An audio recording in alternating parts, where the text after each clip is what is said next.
Hello, lovelies. I believe I am live. I have no way of confirming that. I am going to look at the chat and I'm just going to assume. I see it says 4 people are watching. I have no idea. So, hi, my name is Kyla Givehand. It's dark in my room. This is odd and weird, but we're going to work with it. First time using StreamYard, trying something new. Hello, Tina. Hi. Thank you. Thank you. Thank you. Thank you. Oh, Delia. Okay. So people that I know and love and recognize. Hi, Bonnie. Okay. I feel good. All right. This is good. This lets me know that I'm not crazy. I am actually doing something. I guess I'm streaming to YouTube. This is new for me. So I'm trying something new. So please bear with me if I flail about a little bit. I imagine that I will. But come on in. Let's hang out. Imagine that you're coming into my living room or my kitchen table. Okay. So grab yourself some tea, coffee, kombucha, whatever your thing is. I've got some water here. When the water runs out, the live stream is done.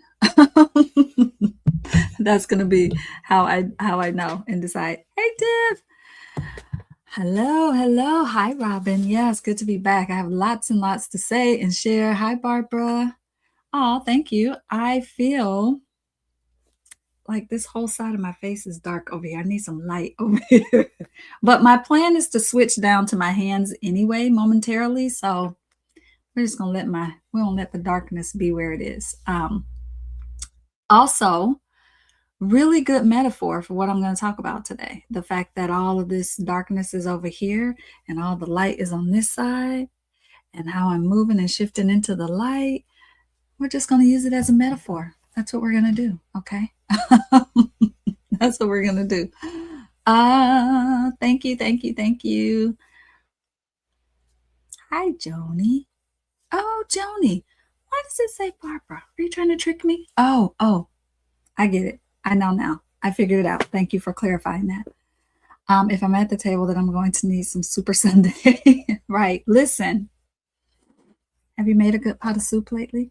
All right, folks. So here's what's happening. Let's talk about it because it does feel a little awkward to me. I'm so used to streaming on Zoom where I can actually see people. So thank you to those of you in the chat saying things so I know you're here and I know I'm not just speaking into a void. I titled this stream After 22 Months. It's been 22 months since I did a live stream on YouTube. Time is tricky. Time is tricky. A lot has happened in those 22 I almost said 22 years, in those 22 months. So I'm going to give you all some updates on my life and what's happening over here. And I'm actually going to go ahead and take out my fan because there might be tears. I don't think there will be, but just in case. Hi, Wendy. Just in case, I'm bringing out the fan in case I need to. Right. Also, menopause. Just bring out the fan just because of that. So it's been 22 months since I did a live stream. It has been 15 months since I posted anything on YouTube. Time is tricky. Adulting is a lot. It's been a lot. So I want to share where I've been, what I've been up to, what's happening in my world, in my life. I'm going to switch to my down-facing camera in a moment here while I'm talking and chatting with you. I'm also going to refresh my fountain pens because while it has not been 15 months or 22 months since I refreshed my fountain pens, it feels like it has. It feels like it has. So it's been a while. It's been a while. I know it doesn't seem like it. I actually went and looked on my feed because I wanted for myself to know how long had it been since I streamed. And I last did a live stream on September 21st, 2024. Is that not crazy pants? I didn't live stream at all in 2025. My mind is blown by that because you could not have convinced me without me seeing the data on my actual channel You couldn't have convinced me that I did not go live in 2025, but I didn't. And the last time I uploaded like a pre-recorded video was April 16th, 2025. Is that not crazy, y'all? That feels crazy to me because the intentions were there. I had all the intentions of going live and posting things, and life said, I don't think so. I don't think that's what you're going to do, actually. So, yeah, a lot has happened. A lot has happened. So I'm going to go all the way back to, I'm not going all the way back to September 21. That's 2024. That feels like a lifetime ago, but I will go back to 2025. And I'm just going to start with the real heavy stuff, the big stuff, and then we'll move to the lighter stuff, and then we'll do fountain pen things.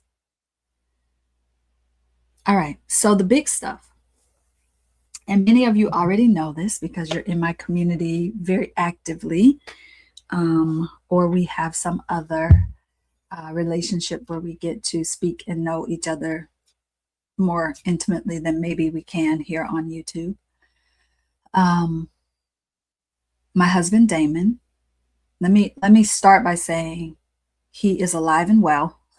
Okay, I don't want anybody to freak out. He's alive and well. Hi, Cheryl. As well as can be. He had it started with a lymph node being swollen on his neck. And it was right after the holidays. So December 2024. Wow. December 2024. And we just thought, oh, Damon, we both eat a very certain way. He's better than I am. I will have a slice of the red velvet cake. He will have one bite, maybe. I will have a second bowl of, rice and beans. He may or may not, right? Like he is very, he treats his body like a temple. He is very, particular about what he puts in his body, about what he eats, about how much of it he eats. Very conscientious. The man practiced yoga every day, out for 2 hours in the morning. He was, he went walking, he went to the gym, he was doing all the things, right? All the things that they tell us we should do. Drinks more water than a fish, just all the things.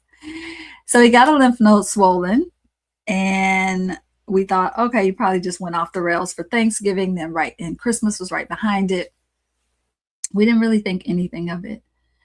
Around New Year's, it was still there. He kind of pumped the brakes. He started doing a little bit of a detox and just like, okay, let me clear my gut, get myself right. And he it didn't go down. It didn't get smaller. It didn't go away. And so fast forward a little bit, we had my birthday. We did, which was January. I think that was the February where it snowed crazy pants. Was that right? That might have been 24. I can't remember. Anyway, we went on about our lives. It seemed to go down. Then it came back.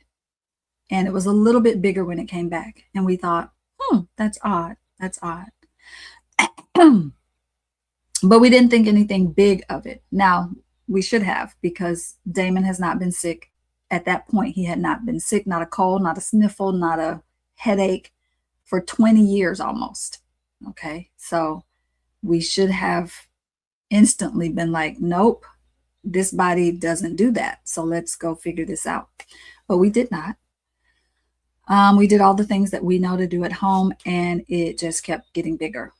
And it got to a point where it was just like it wasn't really visible to many people unless you were like staring at him, it was, but it did, it started to, it started to get bigger. And so we went, we got things checked out. They were like, yeah, it's probably just a swollen lymph node, probably just needs to rest. And let his body heal. And, we got all the things, heard all the things. And then fast forward, kept getting, it kind of petered off to the getting larger, but a cyst showed up on the top of his head. And that was another signal that, okay, something's going on, because again, not something that has ever happened to him. So fast forward, we went to Sacred Makers. Most people didn't even notice at Sacred Makers. Few people noticed that maybe he had lost some weight because he had been fasting. He was doing a fast. He wasn't eating a lot of things. He had like eliminated most things from his diet in service of trying to heal. And he wore a hat pretty much because it was chilly at Sacred Maker. So he wore a hat. People didn't notice the cyst. So just nobody really, noticed. A couple people said something after the fact. Damon's energy seemed different. Right? And I think he was very self-conscious about it. He was, so fast forward, we get back home. We're like, okay, we got to deal with this because something crazy is happening. So we started doctor after doctor after doctor. We've been to so many doctors. Listen, so many. I think we're up to number 13 at this point. So I'm going to speed this story up to say the mass is significant at this point. Is pretty large. It's like he has a little, we'll call it almost like a medium-sized avocado is about the size of it, right? And somewhat the shape of it as well. His voice is compromised. He's not able to, he can speak, but it's very difficult to understand him because it has encroached, because what we can see on the outside is probably also about the same size on the inside. So we've been to lots of doctors. Cancer, not cancer. Oh, yeah, it's cancer. Oh, no, it's not cancer. Oh, it's absolutely cancer. Oh, no, it's not cancer. So we've been back and forth with that and still don't have a definitive conclusion there. It's an anomaly at this point. Lots of doctors, lots of theories, lots of research, lots of protocols, lots of poking, prodding, pills, tinctures, all the things, people, all the things. We're not giving up. We're still hopeful. Damon, through all of this, so it's been a year and a little over a year and a half at this point. He has not once experienced pain. He's not in any pain. He's not in any pain. Discomfort, yes, because, well, it's encroaching on his vocal cords. So all of that to say, we have been dealing with that in the background. So I went from, okay, so let's put that over here for a second. And then let's say also in the midst of all of that, in September of last year,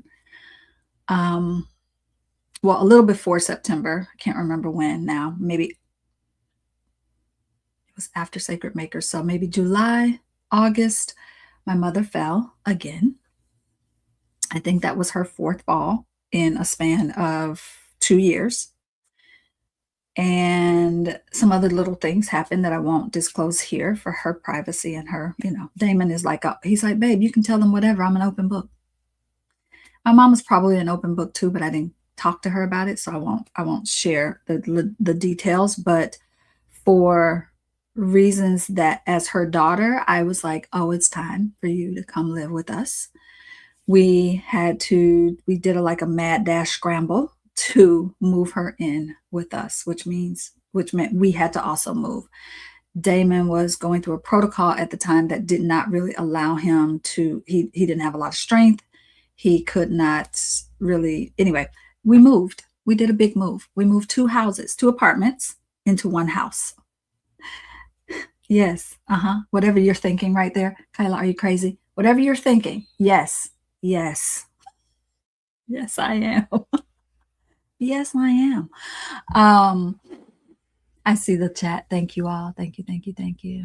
Yeah. Yeah. I'm glad you're here too. Thank you, Tiffany. Yeah, speak healing over him and health over him and his body. So that happened in September. We moved into a house, combined houses. So I instantly I became a caregiver for 2 adult humans. Whatever you're thinking right there, whatever that thought is that just came to you, yes, yes, yes to that. Um, and the best way I can describe to you what happened in probably before we moved, before the move, probably in July, my life went sideways. That's the best way I can describe it. Like everything went everything. Everything went sideways. Literally. I was just like, I don't know what's up. I don't know what's down. I don't know if I'm coming or going. I have no idea. So it should not surprise me that I have not been on YouTube for 22 months, 15 months, 22 months. I should not be surprised by that at all. But time is tricky. Adulting is tricky. It moves fast and you don't notice, right? You don't notice how much time is passing. So, all of that to say, we are maintaining. When people go, "Oh my gosh, Kyla, how are you? How's Damon? How's your mom?" We're maintaining. That's the best, right? There are days when we are thriving. There are days when we are barely surviving. There are days when we are maintaining, when life is golden and good and amazing. And also, all of that at the same time, we are grateful. We are blessed. We feel we have never once thought, well, can I say that? We as a collective have never once. Listen, I have had all sorts of thoughts over here. Don't even get me started on that. But I always bring myself back to center of I trust the divine. I trust divine timing, divine order, divine flow. I trust in everything that has ever been put in my path, every piece of knowledge I have ever gained about the body and what it's able to do and what it's capable of. Every person I've ever seen heal from something that people said they couldn't heal from. I healed my body from something that they told me I couldn't heal from. I have seen what it feels like to go through the medical system and have doctor after doctor after doctor. For me, I think it stopped at doctor 11. Number 11 was the doctor that figured out what the heck was going on with me. Damon has right now, we have a really good support team around us, healthcare wise. And we also have family and friends who understand what it means when I say my life went sideways, who don't, who just show up, who just call and say, are you good? Do you need anything? Or, hey, I got a chuckle for you today. Or, I don't know. Tiffany is in the chat. And I have to say, baby, life would not be the same without that woman in my world. I am blessed and highly favored and did something really, really good in a past life to get her on my team. Unwavering, unconditional on my team. So it's been a journey, y'all. I have family members who are y'all hear me talk about my sister cousins a lot. My sister cousins are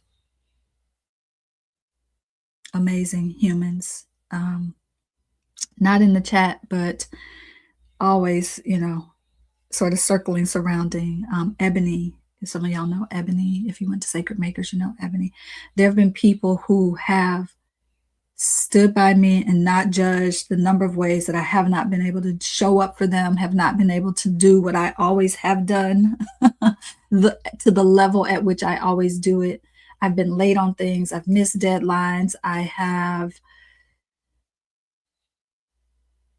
yeah, it's been a journey. It's been a journey.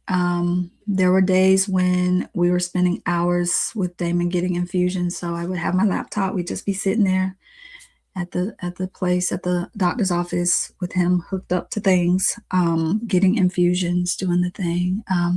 So yeah, it's been interesting the way that life can turn on a dime, right? I heard a woman the other day talking about she and her husband were trying for the longest to get pregnant, and they had one kid, and then they were trying for the longest to get pregnant and have another kid. And finally, they had kind of given up on it and decided they were going to adopt, and they were going to adopt one kid. Well, something happened, And that one kid that they fell in love with had 4 siblings. They ended up adopting like 5 kids, 4 or 5 kids at once. And then also in the middle of the proceedings of adopting, realized she was pregnant. So they went from a family of 3 to a family of like 8 almost overnight, like within a year, within a short. And I was like, sister, I feel you because life can just go sideways on the drop of a dime, at the drop of a freaking dime. And so you just have to be right. You can't prepare. Like, there's no way I could have like saw this coming with Damon. It just I couldn't have, right? So it's been a journey. We have had some amazing days and some super difficult, hard, are we going to make it to tomorrow kind of days. We have had days where I'm like, oh, it's been a week and we've had a really great week. And people ask me, how are you? How did you not just shut down everything in your life? Oh, God, no. Who would I be to the two of them if I didn't have anything in my life that brought me joy? If I wasn't doing anything that brought me joy, if I just shut it all down and focused solely on caregiving, I would be a shell of myself. I would not be any good to either of them. I think I would be angry and I would be, and not to say that I don't have days when I don't get angry, not at them or at their situation, but I get angry with the medical system. I get angry with Walgreens when they keep telling my mother she has to resubmit the thing that she has submitted every single month for her pain pill. Like, yes, I do get angry. I do have moments of anger, absolutely. But not at our situation, not at what's happening. Like, I do feel frustrated sometimes, and some days I'm overwhelmed, overworked, underpaid, like all the things. Some days I'm exhausted. Some days I say to them, I am going to fall asleep on this couch while we are watching whatever we're watching. Don't wake me up. Leave me here. Leave me. Don't wake me up. Um, and then you layer on top of all of that menopause, folks. Hello, hello, hello, hello. If you know, you know. If you're a female body and you don't know, you will. It's a whole vibe. It's a whole thing. So I'm going to check the chat. You are adulting so well. Reminder, we do not get a handbook for this, right? That part. Oh, if only we had a handbook. Thank you. Thank you for your prayers, your love. Thank you. Thank you. Yeah, on the other side of this is going to be the biggest party. You all are going to think that we all at once got married, retired, had 5 birthdays. It's going to be won the lottery. Like, it's going to be a big, big party on the other side of all of this for Damon, for sure. Thank you. Thank you, Robin. Thanks, everybody. Absolutely. Yeah. Exactly, Odelia. Not a guy. Damon just has, I mean, literally, when I say he has not been sick prior to this for 20 plus years, that is not an exaggeration. Not a cold, not a sniffle, not a headache, nothing, not an allergy, not a nothing, right? So, we have sat in meditation a lot, conversation a lot of journaling, a lot of stuff around it. So, all of that to say, that's what was happening in my world. So when I look at that and I'm like, 22 months, 15 months, yeah, it makes sense. Totally makes sense. I had a client ask me recently, how are you managing it all? How are you managing all of this? And I'm just going to be honest and say, I don't know that I'm actually managing it. Maybe. Some days I am knocking it out of the park. Let's be clear. Some days I'm knocking it out of the park. But I don't know that I'm actually managing it. I think what I am doing is I am not trying to control the outcome. There's an outcome that I hope for and pray for, but I'm not trying to control the outcome. I think when people say, how are you managing it? There's this expectation that we have the ability to control the outcome. And the reality is we don't. We do not. Um, but I can be hopeful, and I can keep faith and stay the course. You know, we pick a path, we stay on that path, we do that thing. And so that's where we are. We have a good, solid healthcare team. We think behind us, we have people who, like, literally, one of the doctor's office messaged me today. It's Sunday. They were like, "Hey, we need to talk to you all on Monday. We think we have a thing we want to share with you that we think is going to be helpful." Sorry, Tiff, I didn't tell you that. They literally just sent it to me like an hour ago. I know you're like, "What? You didn't text me?" Right? They sent it to me like when I was trying to set up this thing that takes this 53-year-old forever to figure out the technology. So, Tiffany, now you know. So I don't know what it is, but they the text message was like a hopeful text message like that. I mean, these people are like constantly researching, sending us articles, sending us research from Canada, Germany, Switzerland. Like they are invested in this man getting better. And I'm grateful for that. I'm grateful for them because that is not the case at a lot of places we've talked to and been. And that's just not the case. Um, so there's that. Okay, so that's what I got. I know you were. As soon as I said, I was like, oh God, Tiffany's gonna be like, what now? Um, so I want to shift my hands because I one of my intentions was to be doing a refresh on some of my fountain pens. So I want to do that while I continue to talk to you about couple of other things. There are a few more little updates that I want to share. Things like tell you about Sacred Makers and how that went this year. Damon did not go to Sacred Makers this year, so that was different and very interesting. And I want to talk about that and some new things coming up with that. I want to talk about how one of the things, people say, how are you managing it? Well, one of the things that I've done is really look at our business because here's what's also true, y'all. I can't just stop doing what I'm doing and shut everything down because I actually want Damon to have something to come back to on the other side of this. I don't want us to have to rebuild our business from scratch. Oh, God, no. Right. So I've got to keep things moving and running. Also, what I don't want is what I do want is for him to have something to look forward to, right? The community. I mean, we still do our flow motion meditation every Sunday. We are watching, doing replays of previous sessions that he's done. Thank you to those of you who continue to show up for that. And we're going to have a big party on the other side of this where he is doing the work and chanting and back teaching. And so, yes, I still keep showing up in my community, for myself. Some of that is for me as well, right? Because that's my happy place. This is my happy place, being in community with you all, doing right. This is why I'm like, I can't believe that I haven't shared any fountain pens, talked about fountain pens to my community in any real way here in 15 months. Like, what? That's insanity in every sense of the word.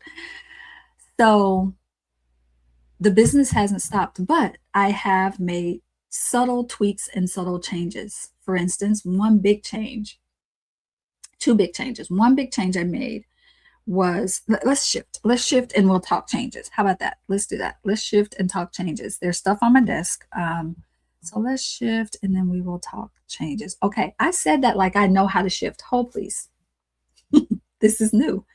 This is new. So give me a second. I believe that I can simply do. Nope, I cannot simply do that. Please hold. I'm going to go off camera for one moment. I'm still here though, and I'm going to see if I can switch cameras. Oh, look at that. That was so good. I did it so fast. Oh my God, I'm so happy. Okay, listen, it's the little things. You got to celebrate the little things. That's one of the ways that I have been managing all of this, managing in air quotes, is I celebrate the small wins, like the technology working to the point where it just switched over like that. That is me celebrating the small wins. Do you understand? So even though life went sideways, and my husband is going through a significant health crisis. We're going to say healing crisis. He's healing. Um, I still find time and reason to celebrate the small wins. Okay, so let's move this project, because that's not fountain pens, off to the side. And I have a couple of fountain pens that I definitely want to refill. So I'm just going to start. Let me change my desk over from stitching projects and fiber things to, we just had a little sit and stitch session in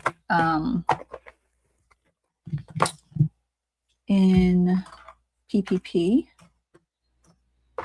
And so all of that stuff is still out and on my desk. We're going to bring up fountain pens and talk fountain pens. All right. So one of the big changes that I made this year in service of, life going sideways and my husband being unwell and not able to, fully operate in our business, and having to move my mama in with us, my 82-year-old mama, who, by the way, let me just say, it's actually not been that bad. I mean, every now and then I have to go, oh, Lord, let's take a little break from each other. Why don't we? But I don't have to do that as often as one might think. We have found a really good rhythm most of the time. And we have lots of fun together. We do fun things. We cook things. She's growing a garden in the backyard in pots. And it is, listen, I don't know if anything is ever going to actually grow. Well, we did get some ghost peppers. We had ghost peppers that grew. We've already eaten them and cooked them in a variety of dishes. They were yummy and spicy. But what I'm looking forward is to the collards and the okra. I think she's got, listen, at this point, I don't know what all she has going on back over there. Tiffany, you probably need to come check on her. come check on your Gemini twin, okay? And see what she is doing. All right, the inks, I know I'm going to bring out Noodler's Bulletproof Black, because that's a good one. It does not, it's waterproof. It's waterproof, which is awesome. I'm just going to start moving things over to my desk here, because, well, it's fountain pen time, and we have to have all the things. It's fountain pen time.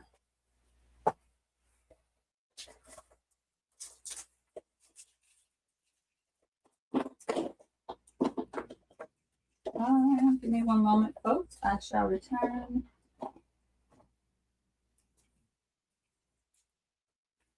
I think I have most of the stuff, enough of the stuff.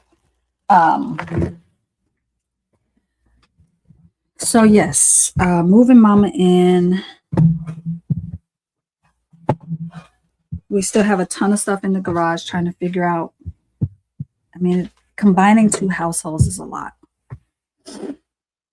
So there's that. Okay, let me try to get my bearings. I want to try to be succinct, because I will ramble and talk about all the things and none of the things at the same time.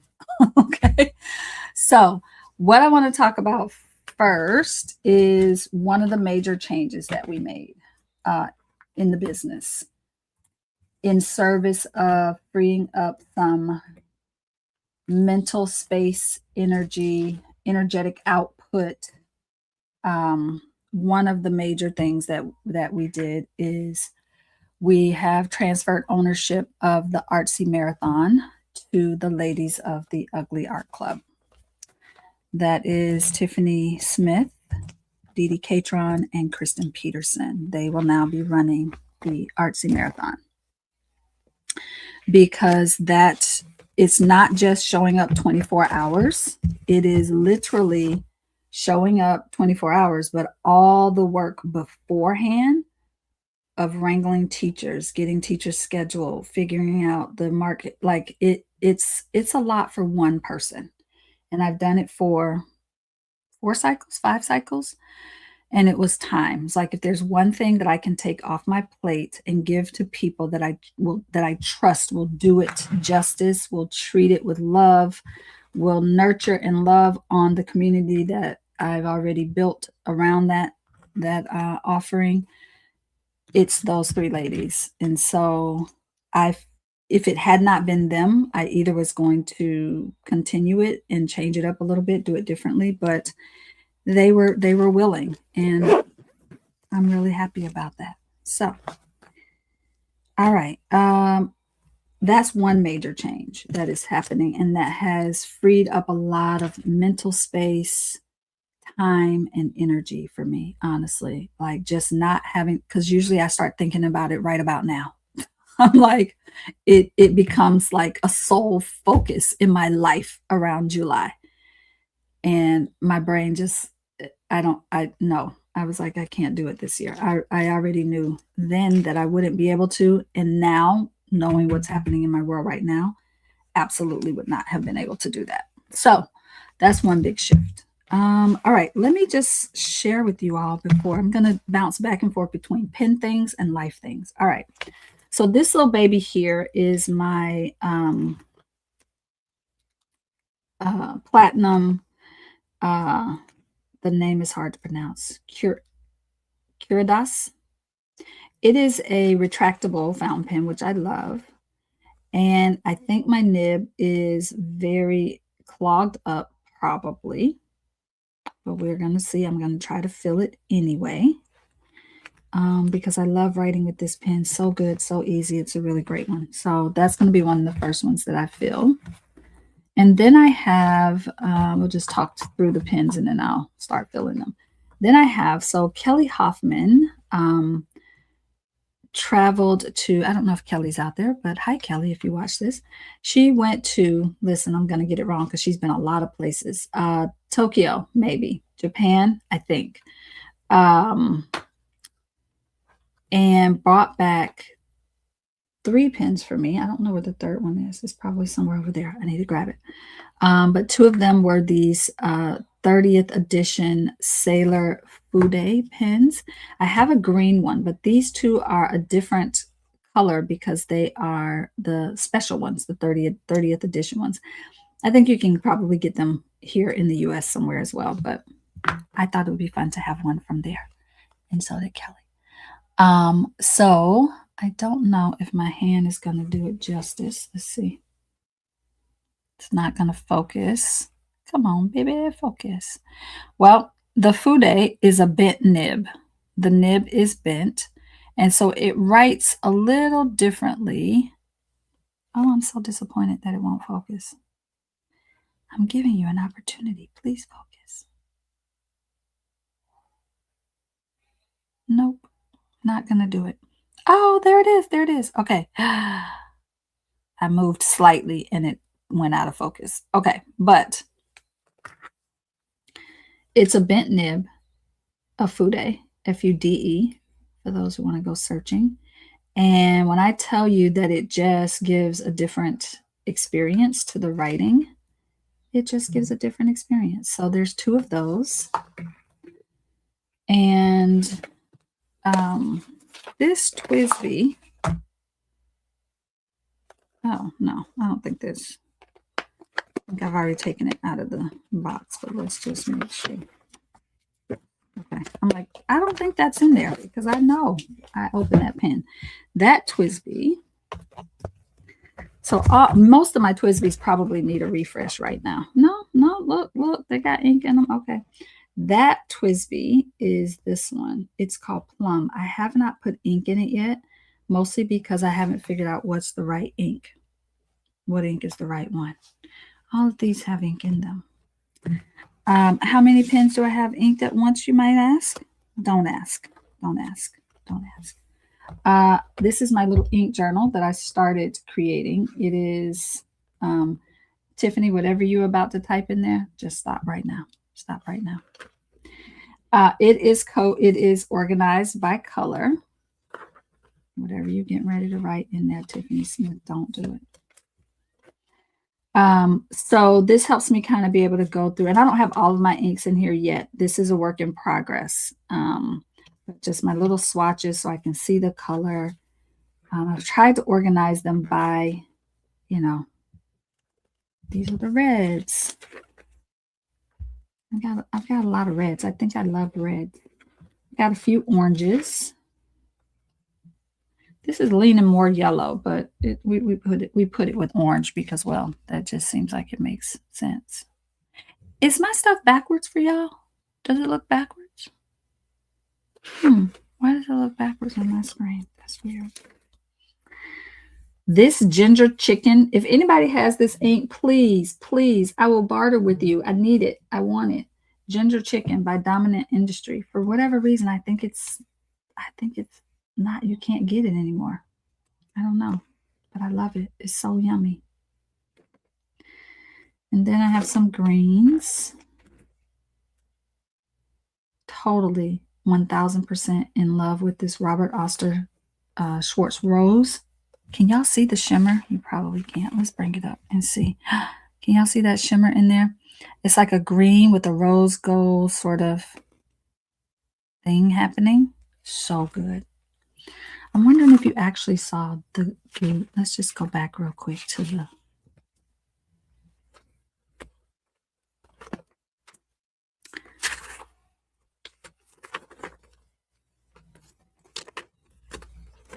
the ginger chicken. I just want you to see why I'm in love with the ginger chicken. There's no shimmer in it. It's a shading ink, but you can see that it has, oh, come on, behave. I'm gonna have to work on this camera with the autofocus, all of that drama. But it has this really beautiful shading that it does where it kind of, see that dark part over there? Anyway, it does a thing. I love it. So these are all my ink so far. There's not all of them, but there's a bunch of them that I've started, getting them in here, but I don't have all of them in here. So, but this helps me. I don't know what that is about, but I have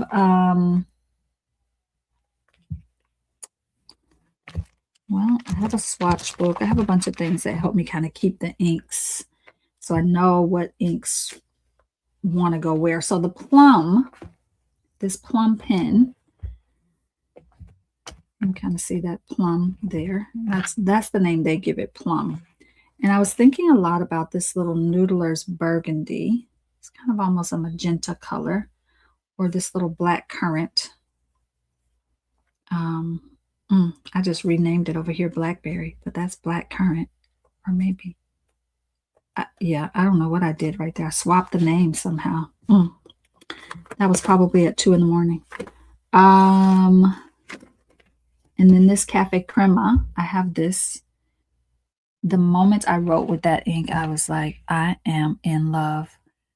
I don't know if you will be able to really get what that ink is doing, but it is amazing. Amazing. And then I have room for more. I haven't, yeah. So that's as far as I've gotten so far. So I try to come to this in my actual other swatch book to kind of figure out colors that I want, but these don't need to be refreshed. And I'm not sure that I'm ready to fill these because, well, I have a lot of pens already inked or that I want to ink today. I'm not going to ink them all here on camera with you all because I'm not going to make you sit through all of that. I think some of you who watch my fountain pen videos, you know that once I swatch or once I fill a pen, I record it in my little log so that I know what ink is in what pen. Because, I mean, I might think I know what I put in here last, but sometimes I switch it up a little. And so, yeah, I like to know what ink and just go, oh, I think I might keep that same ink in there and just refill it with the same ink. So I do. And I've been doing that for a while. So all my pens have, so every pen that I own is locked. That's not true. Every pen that I have ever inked, because I own pens that I haven't inked. I own some collector pens that I don't know that I want to ink them. Maybe I will, maybe I won't. So there's, yeah, so this just helps me kind of keep track of, and then if I sell a pen, which I have done only a few times. I just kind of close it down. I know I sold it. So, for instance, the platinum Curados, the clicker one that I just showed you, the last thing I put in it was platinum carbon black. And at the time, that was 2022, and I wrote, not sure if I like this pen. And now I actually absolutely love the pen. So there you go. Where is the pink? Oh no, ma'am. Can't believe she even spent time writing that. So the pinks, I don't know. I don't have a lot of pinks, ma'am. Thanks for asking.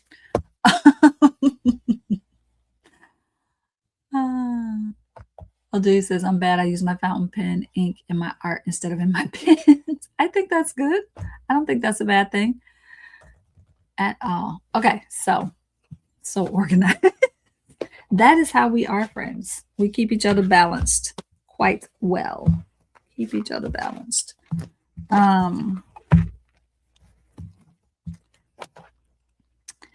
So where do I want to go next? Okay, so I am going to fill a few pens. Feel free to ask me questions.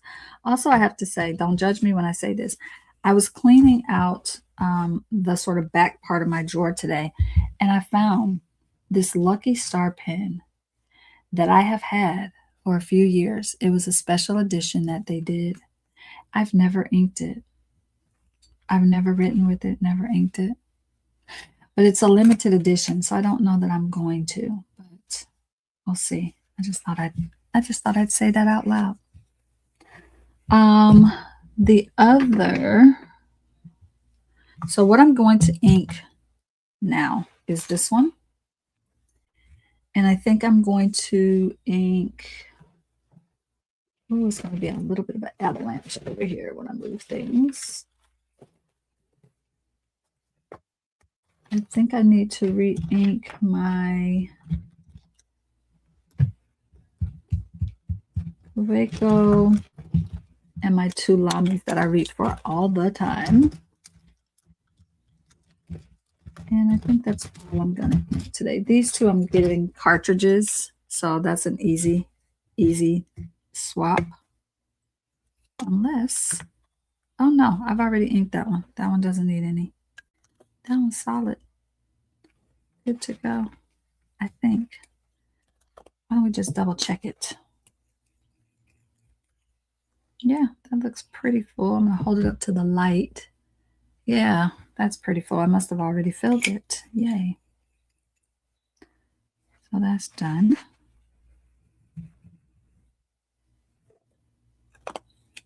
And this is the Lamy Terracotta. So I'm going to refill that one with a cartridge. This is the, I call it Unicorn Spit. That's not the name of this pen. It has a real name. I don't know what it is. I can't remember it in this moment. This, I think I have, yep, okay. So I'm going to re-ink this one. This one, and this one. I'll just re-ink these three because I have a bunch of TWSBIs already inked. I really need to be re-inking my Coffee Monster Co pen because I'm pretty sure it's out of ink. So let's just take, this is an Esterbrook. Yep. Oh, well, I mean, it needs to be re-inked either way. And I'm really bad about cleaning my pen if I'm just going to use the same color. I don't always clean it out. I just dip it right back into the same color. Also an Esterbrook, but I think that one must be inked already. This is the, oh, just a little bit of ink left in that one. That's fine though. It's enough. This is the Honeycomb, Esterbrook Honeycomb. I really love this pen. It just feels good in my hand. It feels nice. It's a great writer, and it has a nib that has been tuned by one of the very few, if not the only, well, no, I don't think she's the only. There's probably 3 of them. Female nib tuners. I mean, it's an art, and you have to have a love for tuning nibs. She has a signature nib that she calls the journaler nib. Her name is Gina. I won't be able to get her last name. Sorry about that. But I'll put it, I'll try to see if I can find it and put it somewhere for you all. Okay, so those are the ones being inked today. All right, so while I am inking pens, re-inking pens, I also want to talk about like one of the things that I put on the title is that I am doing this like I'm calling it an experiment, people. Because the one thing that is true about this year of caregiving and all the things happening, one thing that is true is that there were moments when I felt like I was kind of losing myself in the caregiving, losing myself in the adulting and the wrangling of other humans and the organizing and coordinating of um, coordinating appointments and on the phone with insurance people and on the phone with the pharmacy. Like just the number of things I was wrangling and wrestling with in terms of trying to just manage this household, from the move to the just trying to get my mom's situation back on track. Yeah, I just felt like there were moments, there were moments and days when I felt like I was losing sight of where I start and stop, and the two of them start and stop. And so, yeah, I have a lot of help, not a lot, but I have a few self-care practices that I have been able to, really lean on. And that has made all the difference. Damon's dad lives here and he's been a huge help. He comes, he cuts the grass, he helps with the car.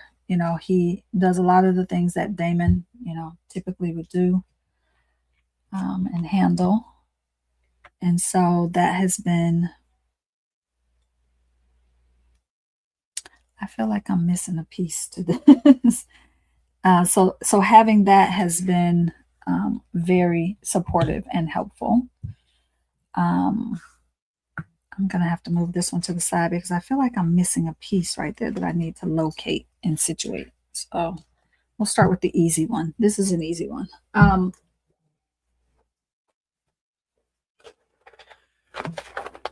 So in service of not losing myself completely,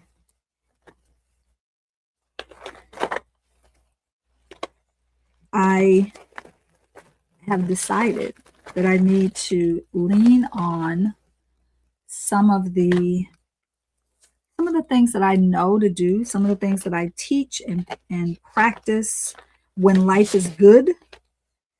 We cannot abandon when we have these practices when life is good. We can't abandon those practices when life kind of goes sideways. We have to still do the things that keep us healthy, happy, whole, sane, joyful, moving in a direction of, alignment, being in alignment. So I wonder if I can just do that again. So in service of that, I am going to put myself through the test. This is almost neon. This cannot be the right orange. I feel like this is the right orange. And I think there's one left. Yeah, all right. These two, this looks more yellow. That looks neon. I don't even know what that is about. Oh, it almost looks red. Huh. Okay. I don't know if that's red or orange, but so I'm doing a little experiment where I take myself through my own coaching program that I use with other women. And my goal is to do it. I'm calling it the intentional living experiment because this is what I practice and what I preach all the time. And preach is, you can take that word with a grain of salt. But I'm like, you know what? If I want women to know that this works, what better time? There is no better time than to do it when life feels like it's sideways. Because that's when the systems, that's when we can tell if the things we do really truly can hold up to the test of time, right? If they can hold up to our hardest parts of our lives, then to me that speaks volumes. And so that's what I'm doing. I'm going to do a little bit of an experiment. I'll share more about it as I go through, whatever the experiment is going to look like. But it's basically based on the radical intentions that Damon and I, it's a framework that Damon and I have built over many, many, many years, and that we've been teaching to others for the last 8 years or so, off and on. And then we did a big teaching of it over the last 3 years in pulp and paint. And so, all right, friends, what I'm about to do, I am not ever suggesting that you do this with your pens. This is what I do with my pens, okay?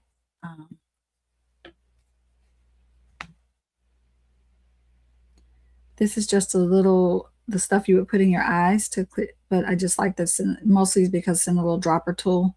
Somebody out there is going to be like, no, doesn't it have saline and it's going to make your pen clog up? That has not been my experience. In fact, what it usually does is helps my pen get flowing. But this pen has not had ink in it in a while. There we go. Okay.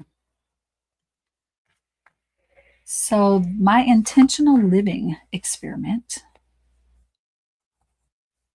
Oh, this nib is a thin nib, I think. Thin. That's not a thing. Fine point. It's a fine point nib.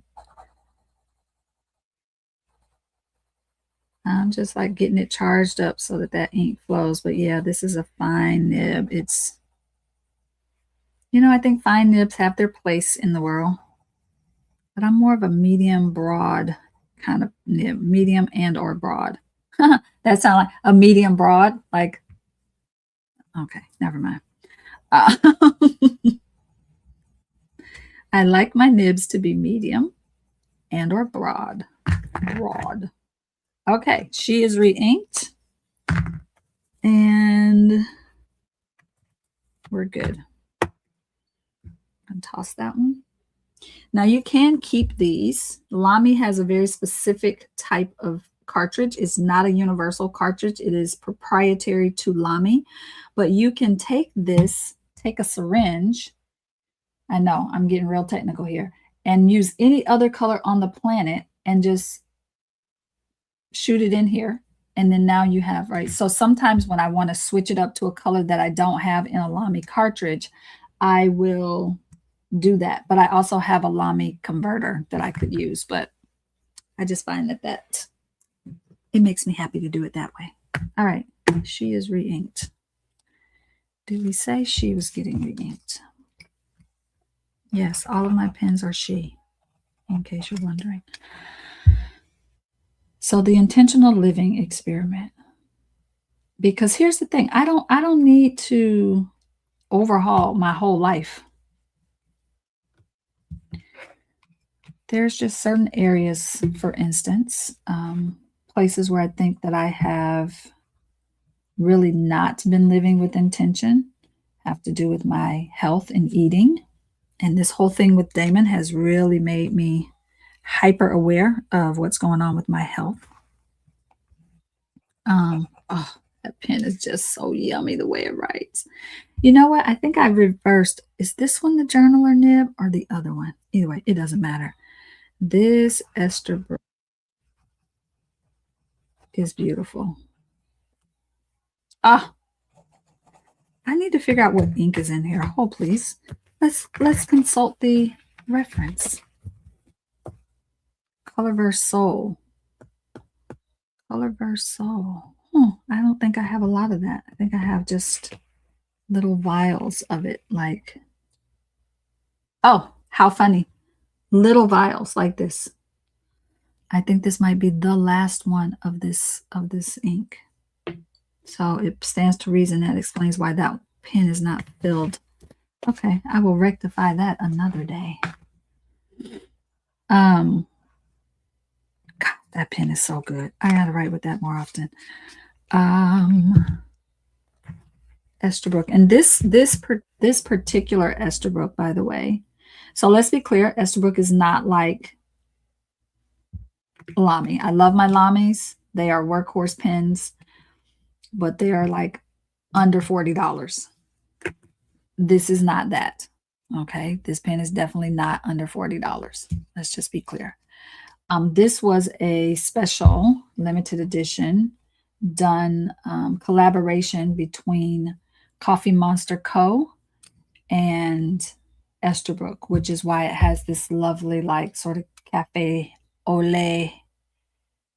And every one of these was different depending on how the resin came out. So no two pens look the same, right? Which I think is, yeah. I love it too. And he said, I like the name Unicorn Spit, just saying, same. Odelia says, I'm a medium broad. Yeah, I know. That's funny. You're not even mentioning meals, house cleaning, food shopping, etc. Yeah, it's a lot. Adulting is a lot, y'all. So my big areas, because I don't feel like I need to fix and sort of adjust or make any changes in every area of life. Maybe little tweaks in different areas, but the big areas for me are my creativity, my health and well-being, mental and physical health, right? Because this situation with Damon has taken a toll on, I think, both of us mentally. Like, there are days when I'm literally braced, and when I wake up, of just like, is he breathing? Is he okay? There were nights when it got really bad for a while, where he would stop breathing in his sleep. And so I did not sleep because I just sat up in the bed making sure he was breathing. Like, I could not sleep, right? So it has taken a toll on us in a lot of different ways. And I say to him all the time, you don't get a testimony without a test. And so I trust that there's something we are being prepared for on that is going to be on the other side of this, individually and as a couple, right? That we are going to be that we're being tested, we're being prepared for.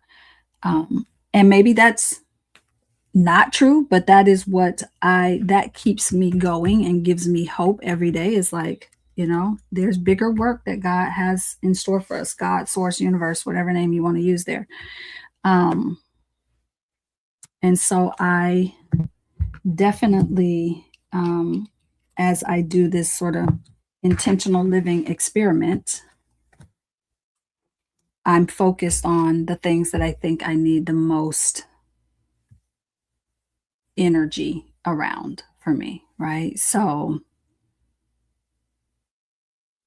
yeah, that's the thing. I think the other thing that was big, I said there were a couple, two big things. So one big thing, and y'all give me a second, I'm gonna try to brace for the ink that's coming to the table, okay?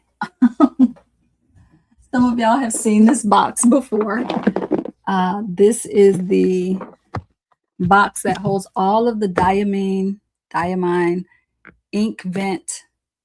Every year they do a ink vent calendar that has little bottles, little vials of ink, little bottles of ink in it.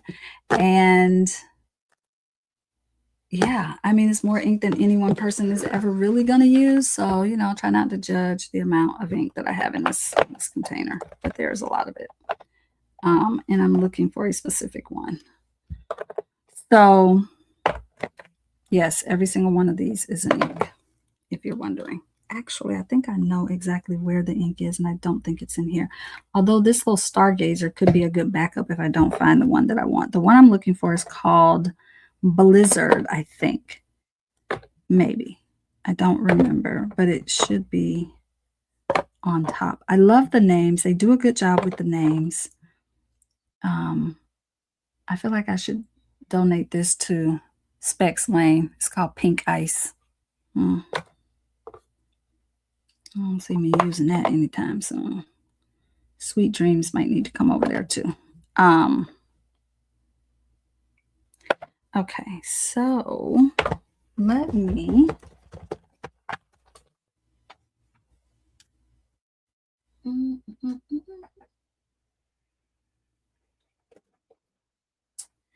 I think I know where this ink is, so give me 1 second.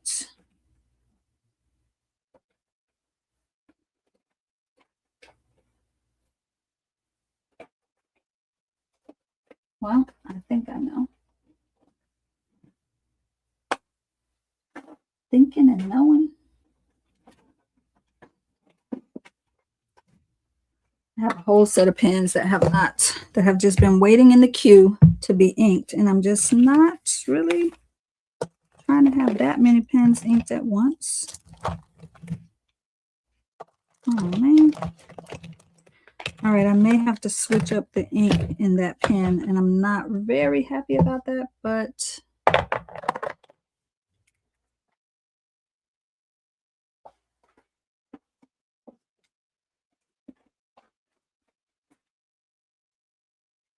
did anybody used to watch the Rugrats cartoon? I used to say, a baby's got to do what a baby's got to do. All right, I'm going to switch to Stargazer. And no, I am not going to clean the pen before I switch. Thanks for asking. The previous ink in that, let's see what it was called. I'm pretty sure it was called Blizzard. So the way this works is I have them listed.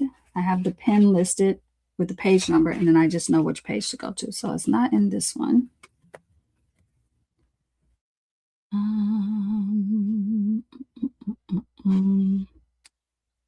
It's not there.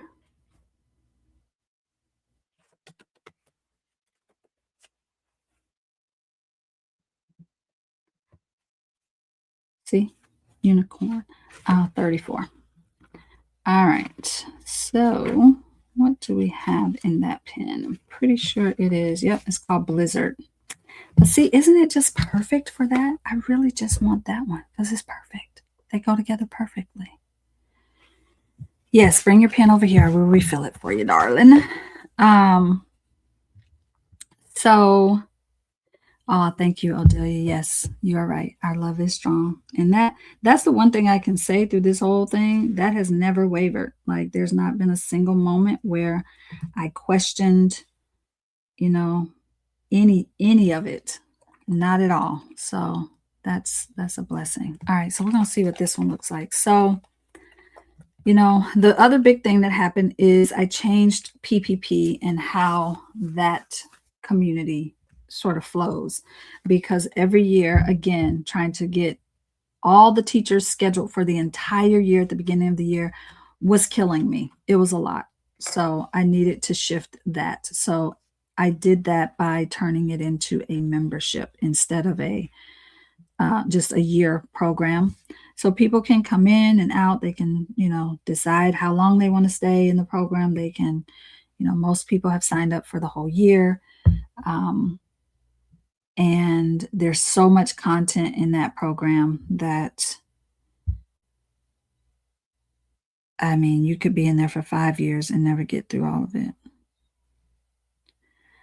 So I just want to see if I like this ink before I commit too much into it. Let's just make sure. Oh, it's just a darker blue. It still has the beautiful shimmer.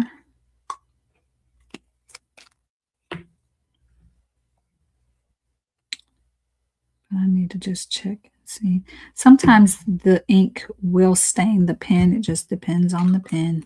Oh, wrong side.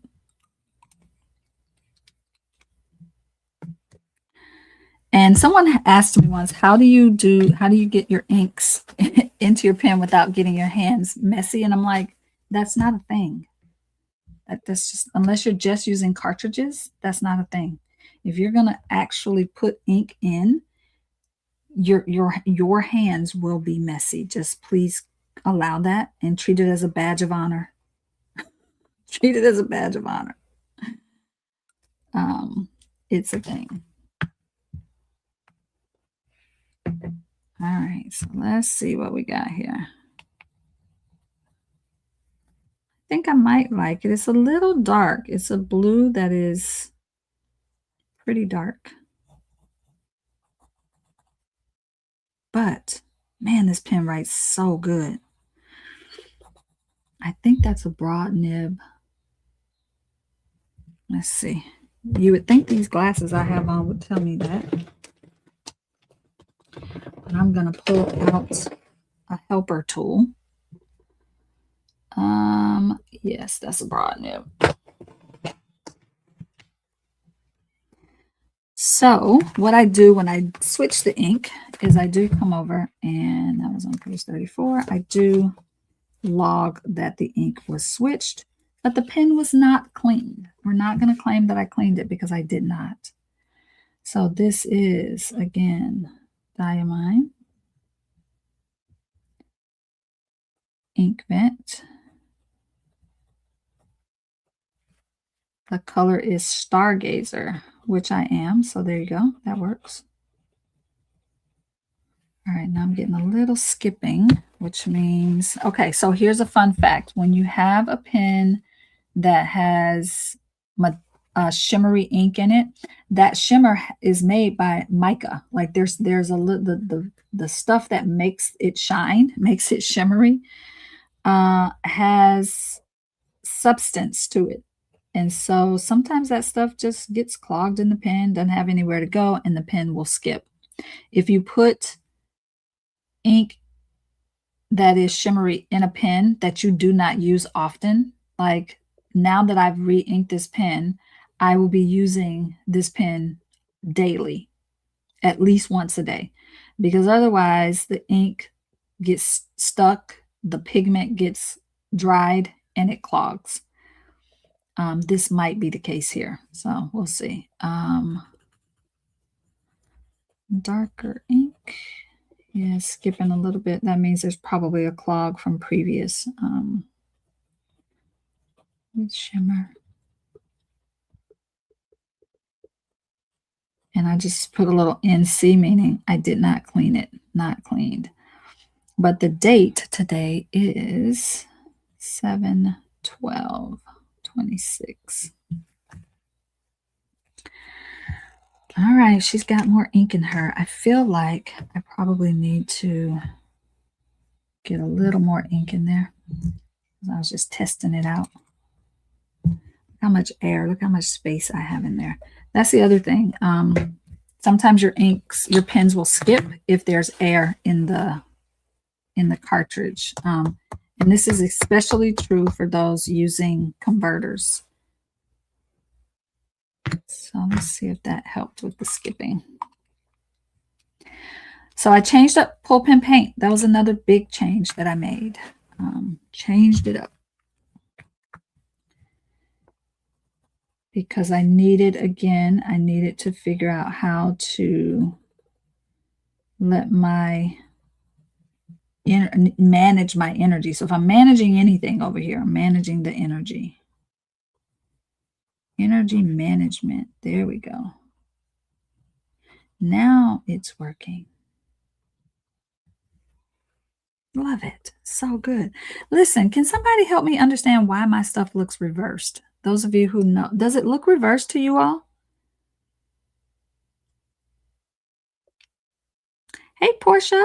I'm glad you're here. Hey, Portia, you are my StreamYard expert. Is it supposed to be backwards like this? It looks backwards for me, but I don't know if it's looking like that for y'all. Can somebody confirm for me if it is? I love that you have ink stained hands and fingers. So I am feeling, because I'm in love with how this pen is writing, I am going to ink one more pen, and it's going to be another Kaweco Sport that I have had for a while and have not inked. I said I was going to ink one of these too, huh? Maybe I will.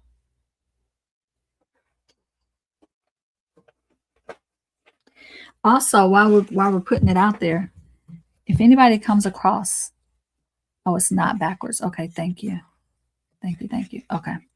If anybody comes across the Kaweco Sport in the color matcha, call me instantly. Message me instantly. In fact, just buy it for me and then I'll pay you back.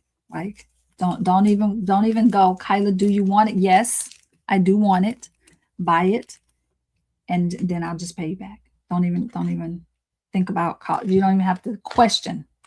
I cannot find that pen and it's driving me bananas. I can't find it. So, fun fact, all the Kaweco Sports come with a little universal shorty in it. I prefer to have a uh, cartridge or a converter. It comes with a cartridge. I prefer to have a converter so that I can put the color ink that I want. So let's just look and see if I have one of these. So yes, we switched up PPP.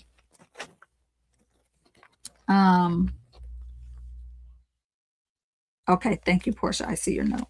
I switched up PPP. I made it a year, like you can pay for the year, pay by the month. In fact, for the next, I'm going to be leaving on Friday, I think, Thursday, Friday, whatever, 18th is going to teach at a retreat. When I return, I'm going to put I have put the original price, the original rate that you're welcome to go. If you're not in PPP, go get the original rate. When I return from the retreat that I'm teaching at, I will be turning it back to the larger, the rate that is more, the higher rate. So please, if you're interested, go. The link is in the description of this, but it is also just wholepinpaint.com. Easy to remember. All right, so these little Kaweco Sports have they don't take a lot of ink, but they take enough ink. They're these tiny little converters, and they just pull out. It's like a little pump action. You pull it out. Most of the time you see people screwing to, twisting to get their converter filled, but with this one, it's a pump action. So I'm going to fill that. Find an ink for it. I almost feel like this should get the Robert Oster Cafe Crema, but I think I want to reserve that for my Esterbrook. So what I'm thinking is maybe I have a Robert Oster called Earth that I think I'm going to use that I haven't used in a pen.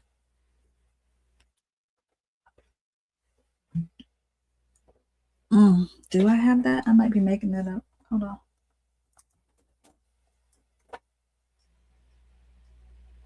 Oh no. Let's use this one. Let's use this Krishna bronze leaf. Okay, so PPP. Go check it out. We made a change there. The other change we've made is I've added weekly calls for what I call system checks. Weekly calls, and the systems that we use there are tarot, astrology, human design. And so every week I do a systems check where I basically teach you one new thing about each system. And that has been a lot of fun to do that. We also added this year monthly sit and stitch calls. So we come together and stitch together. Oh, y'all, I'm struggling because I kind of, nope, don't use that.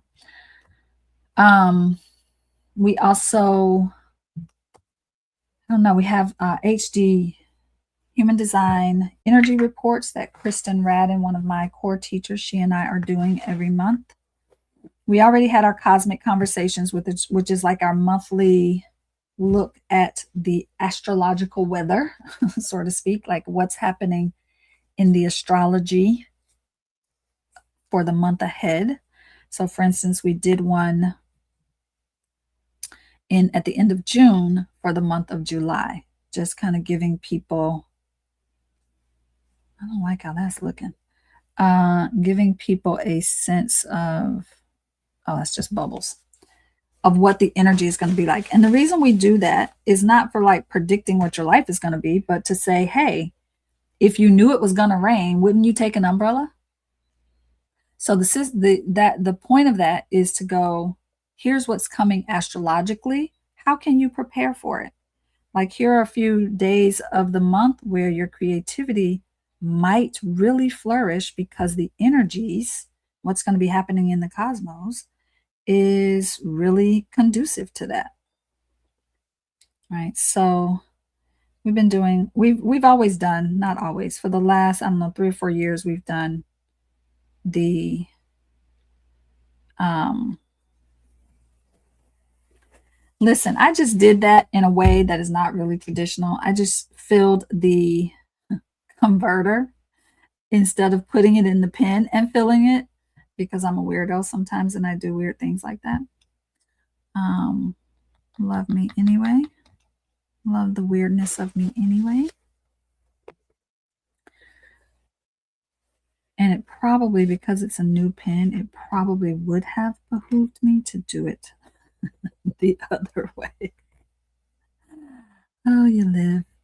And sometimes you learn, but mostly you live. So we got a lot of things. And also there's lots of creativity, lots and lots of creativity, lots of lessons, lots of live calls. Last month, we had Amy Bishop come in and do a session for us on, channeling. Oh, I can't believe I just did that. Channeling the divine in your art. Yeah, this thing is super sensitive. Jamie Sawyer is one of our core teachers, so she's consistently doing classes and sessions and things in the membership. I think this color is called, I don't want to make it up. I don't know what this color is called. Let's look on the box.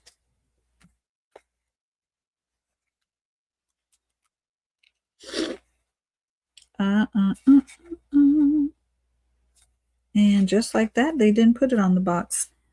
I want to say maybe it's called something like Bumblebee, Honeycomb. Honeycomb feels right. Maybe Honeycomb. Does anybody have this color in the Kaveco? Thing I love about a Kaveco Sport is you don't have to do a lot to get it to start writing. It just starts writing. Oh, that's nice. That's juicy. I love it. I love that gold nib too. Gold plated nib. I'm pretty sure that's not an actual gold nib, but I'm pretty sure it's a broad. Oh, this is a double broad. Oh, look at that. No wonder she's so juicy. She's juicy. Nice. All right, so that probably won't see it because it doesn't want to be nice. All right, well.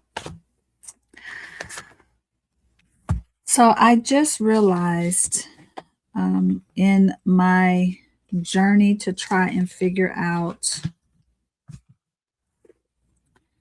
how to, not lose my mind through all of this that's happening in my household.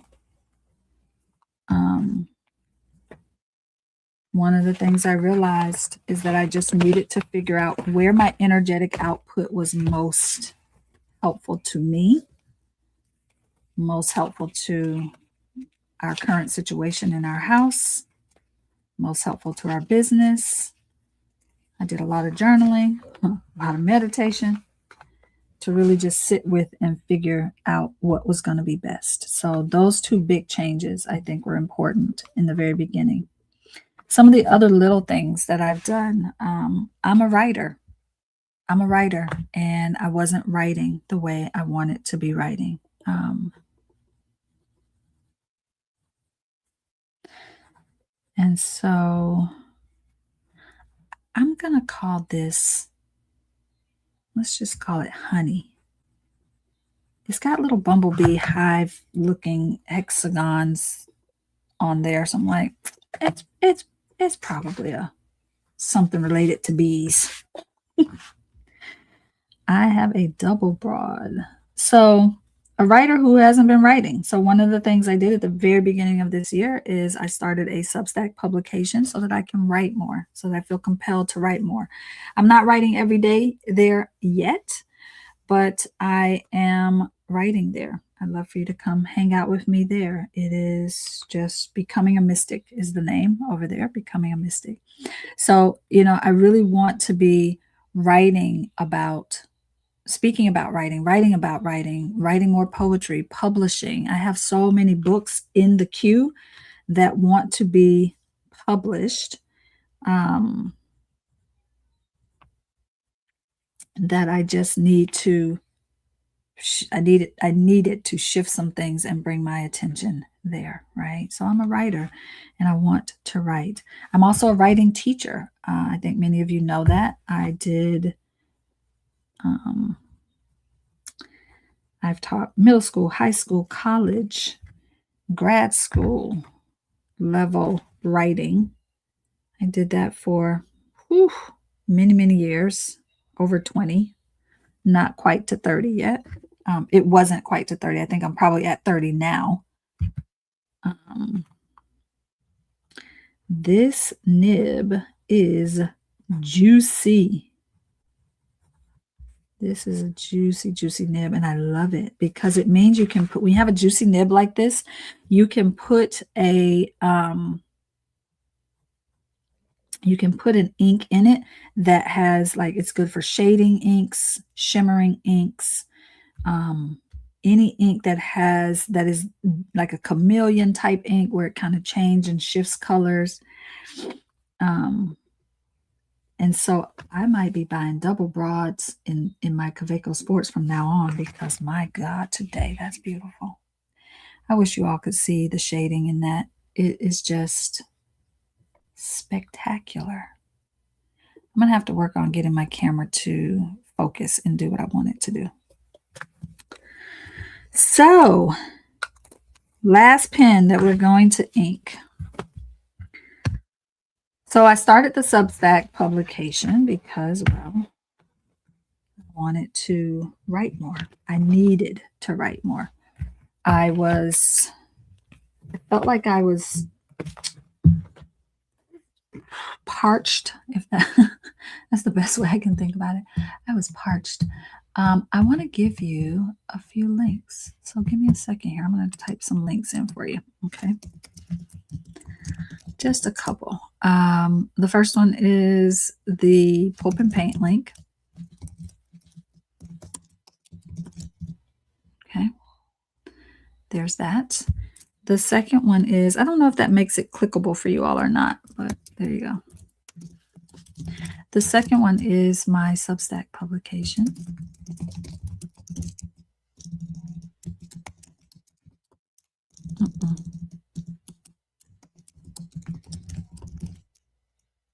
Look, I think that's right. I think that's right. I'm so new to Substack that I'm not even sure that's the right link, but I think it is.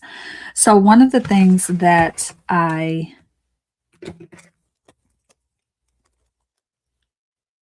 oh, y'all, look at this. It's right here on the packaging where the pen was in. It is called Honey. I was right. It's got some other words in front of it, but we're going to ignore those and just go with Honey. And it is a double broad BB. So good. So in service of the writing, so I started the publication. I've written a few posts there. Eventually it probably will be something that has, some membership levels to it so that I can do some more intimate sort of writing. One of the things I want to share over there is my journey to publication. I want you to journey with me as I get these books written and published and in the world. So I'll be sharing some of that along the way. I've got a poetry collection that's pretty much ready to go out the door. I have, I thought I just, oh, I have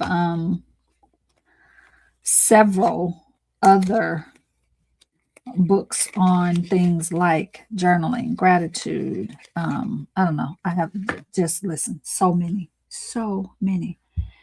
All right. This makes me nervous because I don't know if this pen likes this cartridge. I remember there being a little bit of an issue the last time I tried to do that. So instead, I'm going to find the converter for it. So the writing part, me as a writer, but also one of my great joys in life is helping other people find their writer voice. Writing classes, writing workshops, writing retreats, all of those make me very happy. And the one thing I know about myself is when I have to show up for other people and be present for them, I tend to show up for myself even better. Thank you, Joni. Glad you were here. All right, that looks more right to me. Let's just make sure that's going to fit on that. Oh, beautifully. All right, so we're going to do that.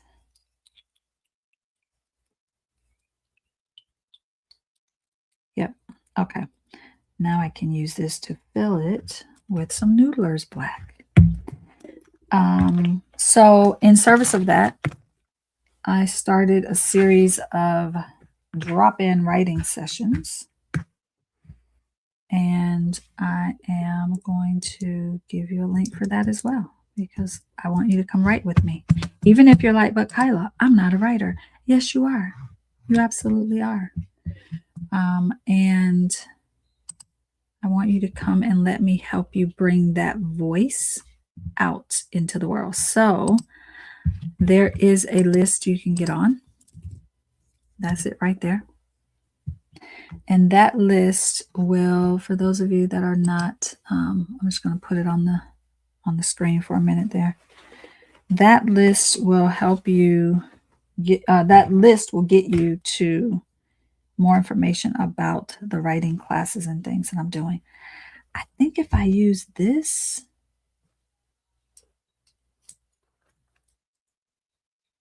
oh, it does still fit this.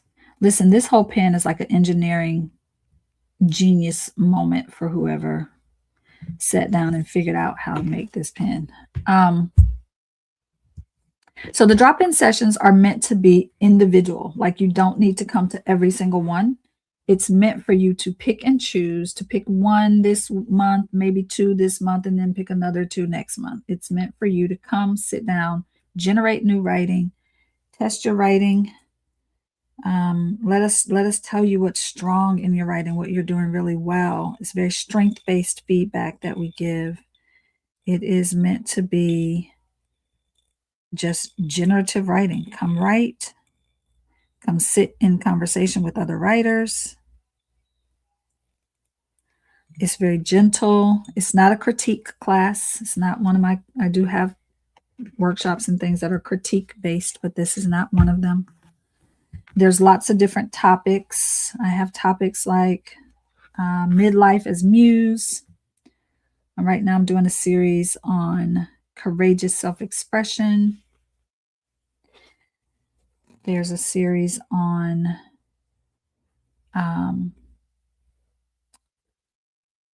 wisdom keeping, what it means to be stepping into that part of life where you are the one in your family, your friends group who has the wisdom. And I personally believe that we have wisdom in us no matter what age, what numerical age we are. Doesn't matter. Oh, come on, come on, come on, come on. Don't be weird. Thank you. So this pen is a whole situation.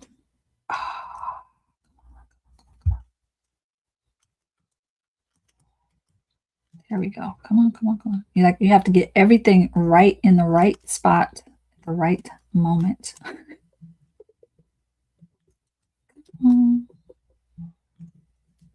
Yeah, I remember this being a whole thing trying to get. No, no, no, no, no, no, not that. Come on, baby. There we go. You have to get it in the right spot or it will not come together. So it is a retractable, which I love about it because it makes it very easy to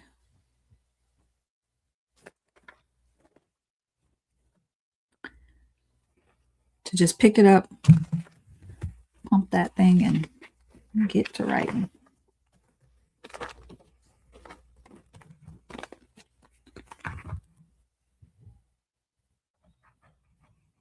Man, that Noodler's black is such a deep, deep black. And it's if you haven't used this one, this is their. Oh, did I put the wrong one in here? My goodness graciousness. No, I'm pretty sure this is the bulletproof black. We're going to test it in a moment here and just make sure. Yes. No.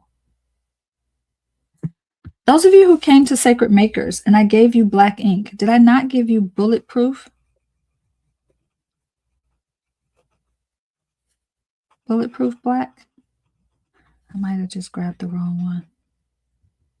Let's find out. I'll give it a second there. And then we're just going to bring a little water and see what happens. So come write with me. I would love that. There are 7 seats per session.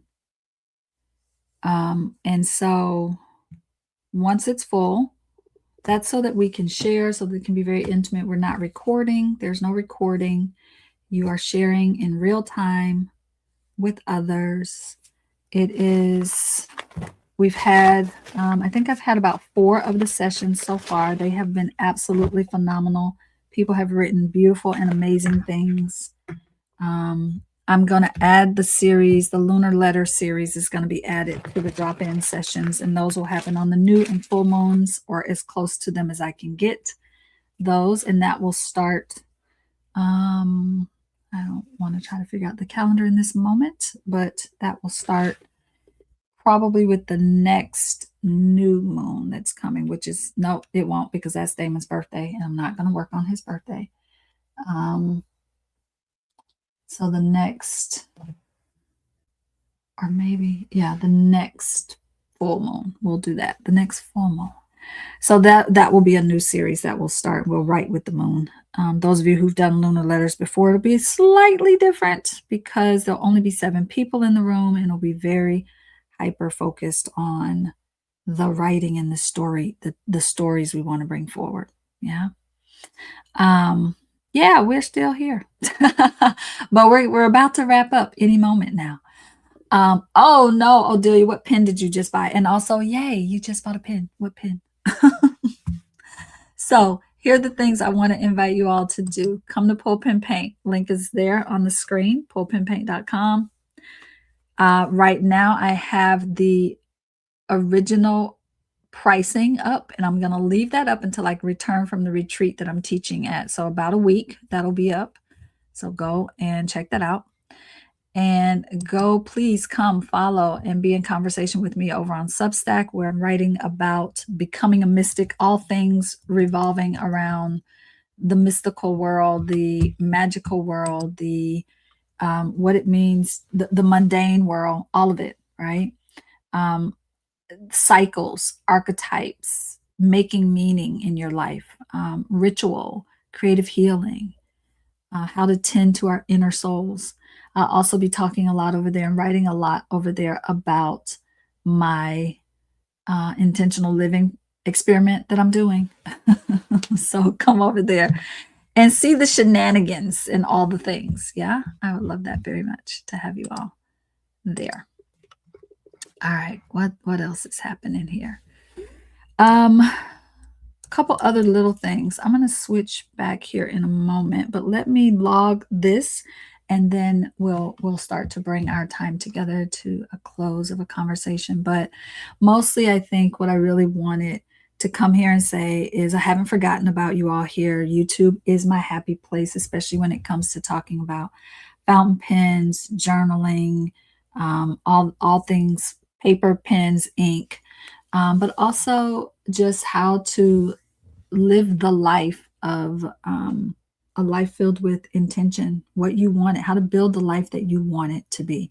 Because even with all of this stuff going on with Damon and with, being a caregiver for my mama and my own, like going through my menopause, like menopause has really thrown my ADD, ADHD in high gear. I've managed it since I was 13 years old.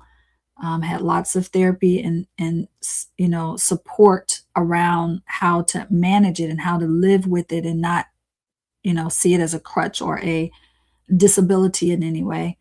Um, but something has shifted in my brain and in my ability to do it as well as I did it in my late teens, 20s, 30s, and 40s.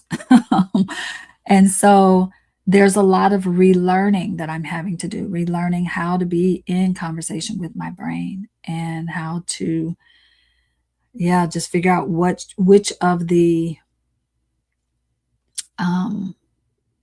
which of the strategies that I've been using all these years no longer works. No longer works. There's a lot of them that seem like they're failing me day after day. I'm like, this used to work so well for me. Not so much anymore, right? Menopause has sort of shifted something for me. So writing a lot about that, talking about that. Um, I'm a writer, I'm a maker. I'm going to talk about book art, stitching, printmaking, soul collage, journaling, what it means to live a handmade life, making things. I'm going to be random and sporadic with it. I'm not going to be consistent because that my life does not currently support that the level of consistency that I think people think of when they think of consistency, right? For me, it will be consistent, but it may not look like consistency to other people. I'm not going to talk about the 100-day project here. I had planned to talk about that, but I was like, I feel like that deserves its own conversation of how that worked out for me this year and what it looked like and what it still looks like because I'm still doing the 100-day project, even though the 100 days that everybody else was on is done. I'm moving differently with time. So I'm just going to allow that to be true. So I'll say more about that another time. Um, I've talked about Sacred Makers. The one thing I will say that is happening differently, we're making a little change for Sacred Makers. So next year, we had an amazing, first of all, let's talk about this past Sacred Makers. Freaking amazing. Amazing. It was so good. The only thing that was like a thorn in my side is that Damon was not there. That Damon was not able to be there this year. And that was hard. It was a lot, but I had a lot of support. I have some really amazing people in my life who stepped up, showed up, did the thing, helped me in ways I didn't even realize I needed help. Damon, about a week before we were going, I was like, babe, you need to give me a list of all the things that you do at the lake that I maybe don't know you're doing so that we make sure everything gets done. That thing was 2 pages long. I was like, sir, you're doing all of this? When are you doing all of this? He's like, when you're doing your thing, I'm doing my thing. I'm like, holy smokes. Well, let's be clear. All of this is not going to get done this year because it was a lot, folks. I was like, he's over here talking to the people in the facilities page. They're over here. They're making this and putting this up and getting ladders. And I'm just like, yeah, no, some things are going to fall by the wayside this year. We will not be doing all of that. So there are things that didn't get done, but the facility they understood. They were very much aware of Damon's situation, and they were very gracious. They were amazing. They, yeah, they were good. They had people who they just put on the Damon task. They found people to handle it and to do it, and it worked out fine. Um, but it was really great. It was a bringing together of the makers and the mystics. This is the blackest black that I think I own, and I love it. I love how dark, deep black it is. I mean, the platinum carbon black is pretty black, don't get me wrong, but to me, it's the difference between the Speedball India ink and the Speedball, the Black Cat ink, India ink. It is just there's just a subtle nuance to the darkness of it, but yeah, there it is. It's pretty dark. All right, but let's see if it's actually bulletproof. I think it might not be the bulletproof version. It doesn't say it on the packaging, and that is making me a little bit weary that maybe it's not. Oh, but it is. But it is. It does not. Okay. I feel like I need to write that on here. Oh, I did. I wrote bulletproof. Hello. See? My brain. So, noodlers, bulletproof black. Get some of it. Get you some. For those of you that like to use your fountain pens with your watercolor or your, I don't know what else you got going on over there, whatever else you're using. This is a good one because look, water, no smearing, not a single, not even a tiny bit. All right, so pens have been inked. So let's just do a recap of what all I've inked. Maybe that's not right where it is there. So Sacred Makers was great. This year, what we're doing, we had about 80 people, 80, 81, somewhere around there this past year. We're doing something a little different just for 2026. We're going to try 27. We're going to try something different. We are going to do, and just so my brain and my mouth work together, I'm going to write what I'm saying, not because I think you all need, whatever. So we're going to do a Sacred Makers in New Hampshire at Squam Lake. And then we're going to do, that will be in June, as always, June 2027. There will be 50 seats only.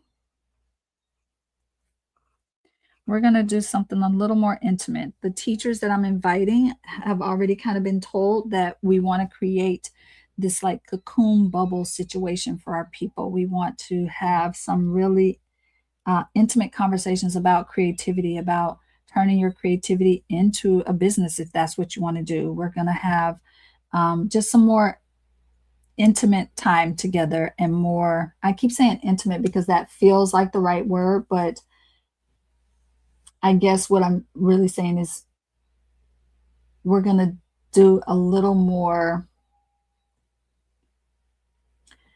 creating from a place of you wanting to be connected more to your art in that way.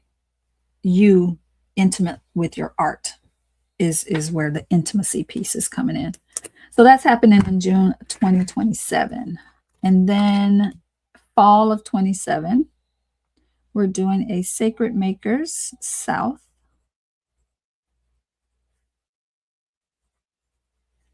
And that will be in the fall. I don't have the exact dates to give you in this moment, waiting for the venue.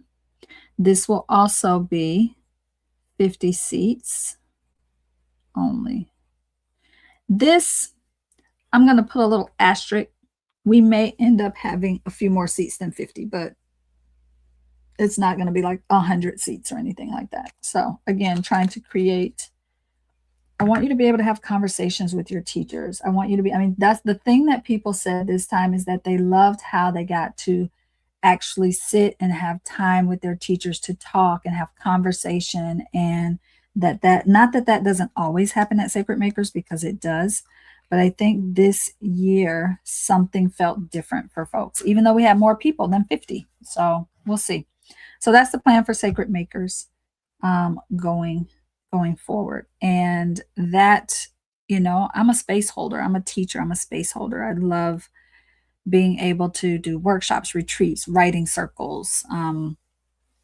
I am working this year to do more intimate conversations around human design, tarot, astrology, and things that I love, helping people know about themselves more, right?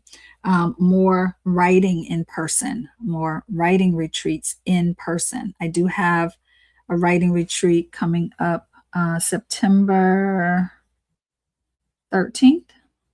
You'll see it on that, on the writing, um, on this one, the writing, Write with KG. If you go there, get on that list, you'll get an email that will give you some additional information about the writing workshops, the drop-in sessions that I'm doing. So you'll be able to check those out. So September 13th will be an online 1-day writing retreat.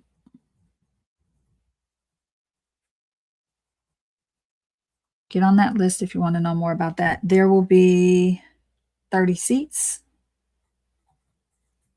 in this. And then what else do we have? What else do I want to say? This is me trying to, oh, the shimmer in that. Can y'all, I really want y'all to be able to see the shimmer in that ink so bad. I really do.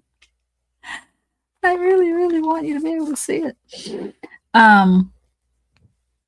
So the other thing, again, come on over to Substack where I'm writing about all the stuff. And at the end of the day, y'all, I'm just out here trying to build a sustainable creative life, a life I love, a life I feel radically intent on cultivating happiness in. That's a part of the framework that Damon and I have built, the rich life, radically intent on cultivating happiness. I'm really just trying to live into that. That's a big part of my, the project that I'm doing, the experiment. I'm calling it, oh, this is such a thin little line. I'm going to have to change this nib out. I don't know that I don't know that I'm built to do fine nibs. I need more juiciness coming out of there.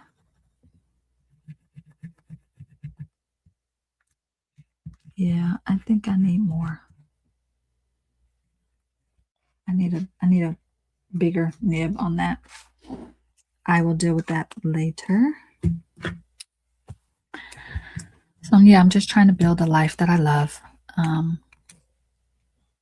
Write books that I want to read. Publish books that I want to read. The last 2 years have been, 22 months. That's almost 2 years since I live streamed. So yeah, I've been creating, but not in the way I want, not as much as I want to create, and not the things that I want to create. You know what I mean? So for the Sacred Makers South, it's, as of right now, it's either going to be in North Carolina. If the venue in North Carolina is not able to accommodate the dates that I want, and the number of people and some of the other little logistics, which I have a conversation with them tomorrow, my second conversation, then I will be looking at a place in Tennessee. And if that doesn't work, then I'm just going to have to bring y'all here to Florida. So, but maybe Georgia. There's one place in Georgia that could work, but I feel like it puts me having to charge you all more than I feel comfortable charging you. So we'll see. We'll see. I'm not ruling anything out because, listen, the universe makes a way out of no way every day for me. So there you go. So I have been creating. I've been carrying a lot over the last 2 years. And I've been questioning a lot. This pen has some feedback that makes me a little bit itchy. But the pen is lovely. Approximately 2 years, right? It's been approximately 2 years, 22 months. That's what I've been doing. I have been creating. I have been, caregiving, running a business, experiencing a lot of fatigue. I'm going to shift my camera here if I am able to. Give me a moment. Let's see if I can do it. Let's see if I can do it seamlessly. All right, Portia, let me do what you taught me. Hold on. You taught me well, so I'm going to trust that I can do it.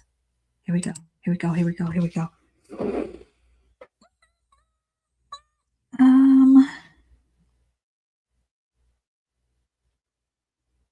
Well, be nice to me. Thank you.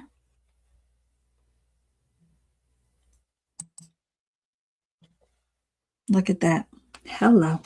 I did put my hair up while we were hanging out because it was being unruly, doing whatever it wants to do like now.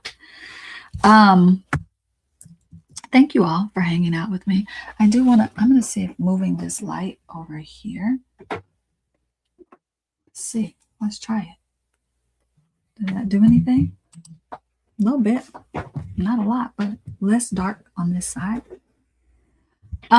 So yes, I've been doing all the things, y'all, and trying to, stay human, stay humble, stay whole, just trying to live a good life. So I think that as I bring myself back here to this space, to YouTube, knowing that creating is really important to me, that I have been and probably will continue for a while, carrying a lot of caregiving duties, business duties. Thank you, Portia. Carrying a lot of fatigue, energy shifting here and there, menopause stuff happening, midlife realities, the realities of midlife, doing some heavy lifting in terms of emotional labor in my house with Damon, my mom, other family members who are going through their own stuff as well, my own emotional labor, and just the weight of holding the things that I'm choosing to hold, right? I choose to hold space in my communities and in the things that I really love. I care about soul collage and soul seeds. I care about pulp and paint, life alchemy in general. I care about those spaces and those people in those spaces. I care about the people in my home, my mom, my husband, right? I care about that. And so just being really honest with myself about where my energy no longer needs to go and be. And I've closed out a lot of, quietly. I didn't do it with a lot of fanfare and, hey, I'm closing it. I just started to slowly close things, close courses, retire courses behind the scenes, say no to a lot of things. I said yes to a lot of things, but I said no to a lot of things as well. And so it's just been interesting to try to sort of see where,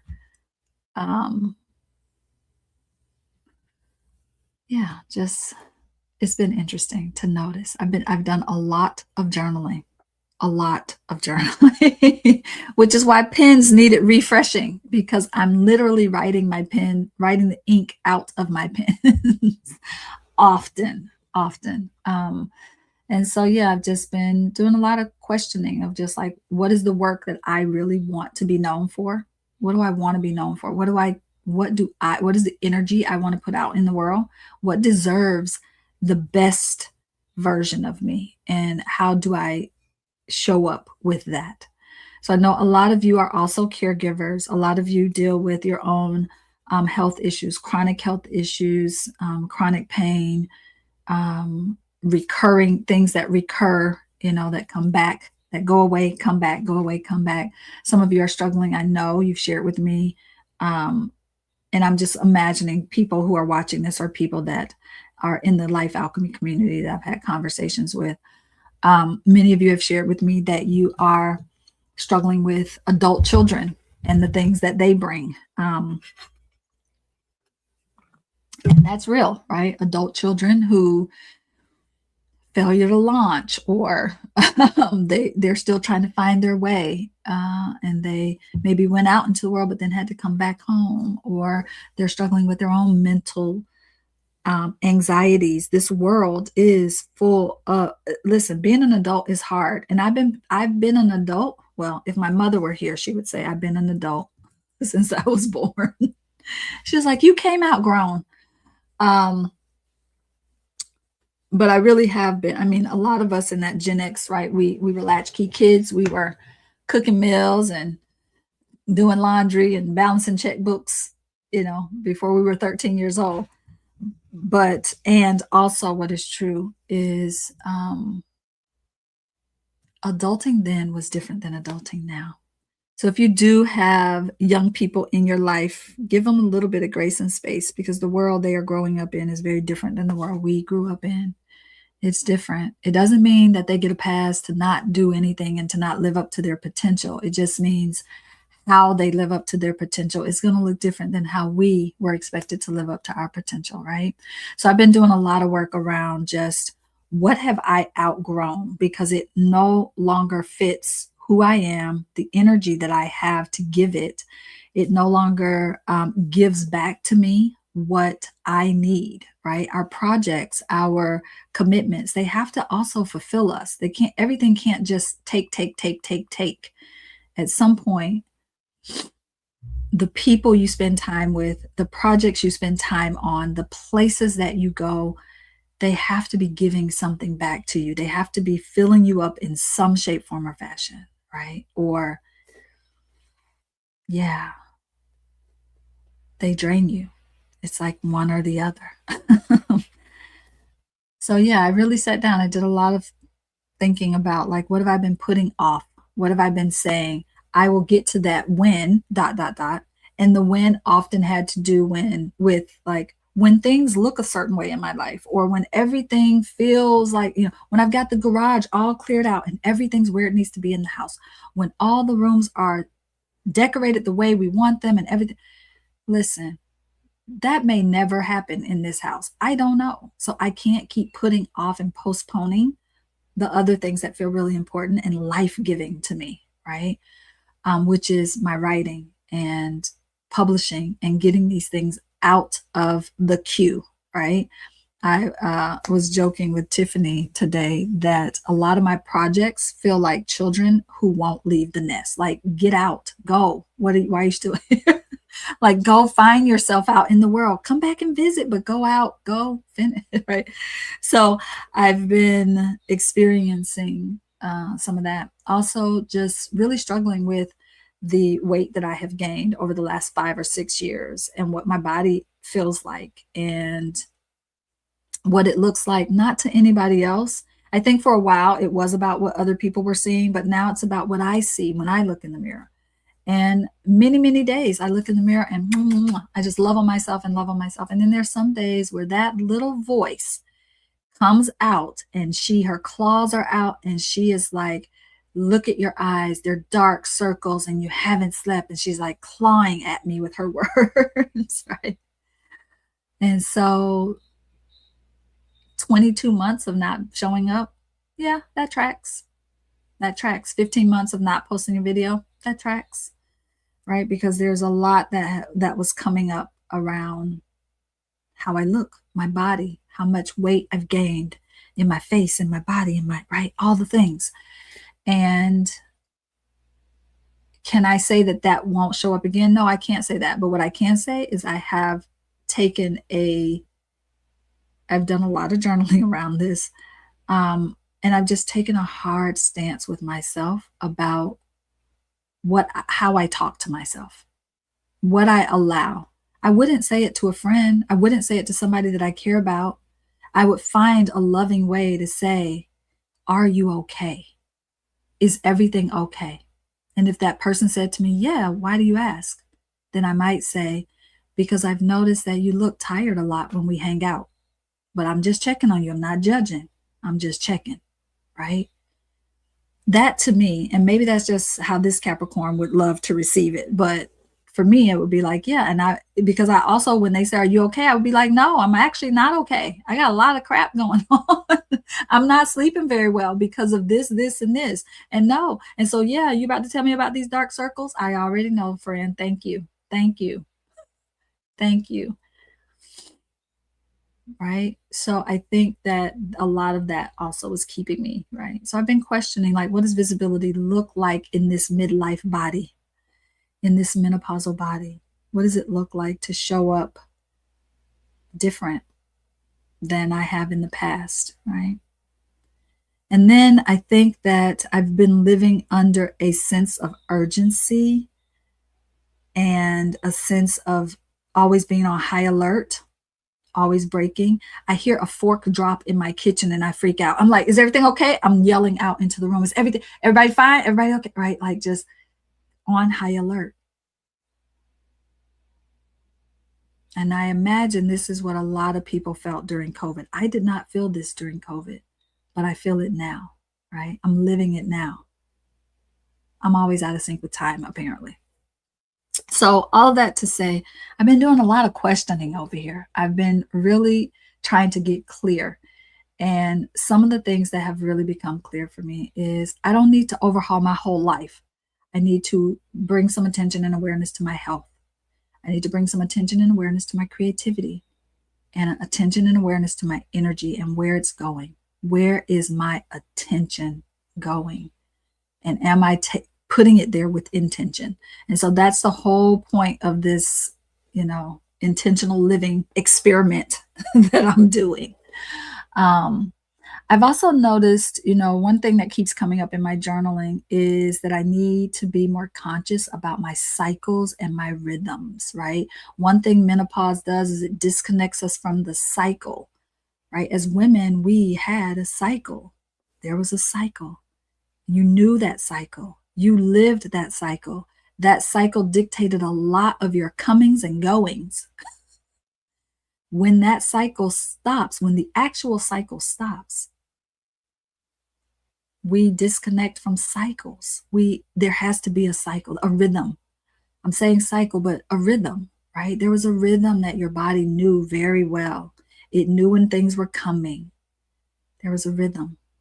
And so I'm out of rhythm with my own nature, with my own body, because my cycle ended, right? So that's very, at this point, I'm like, I can't even try to not, everybody knows what menopause is.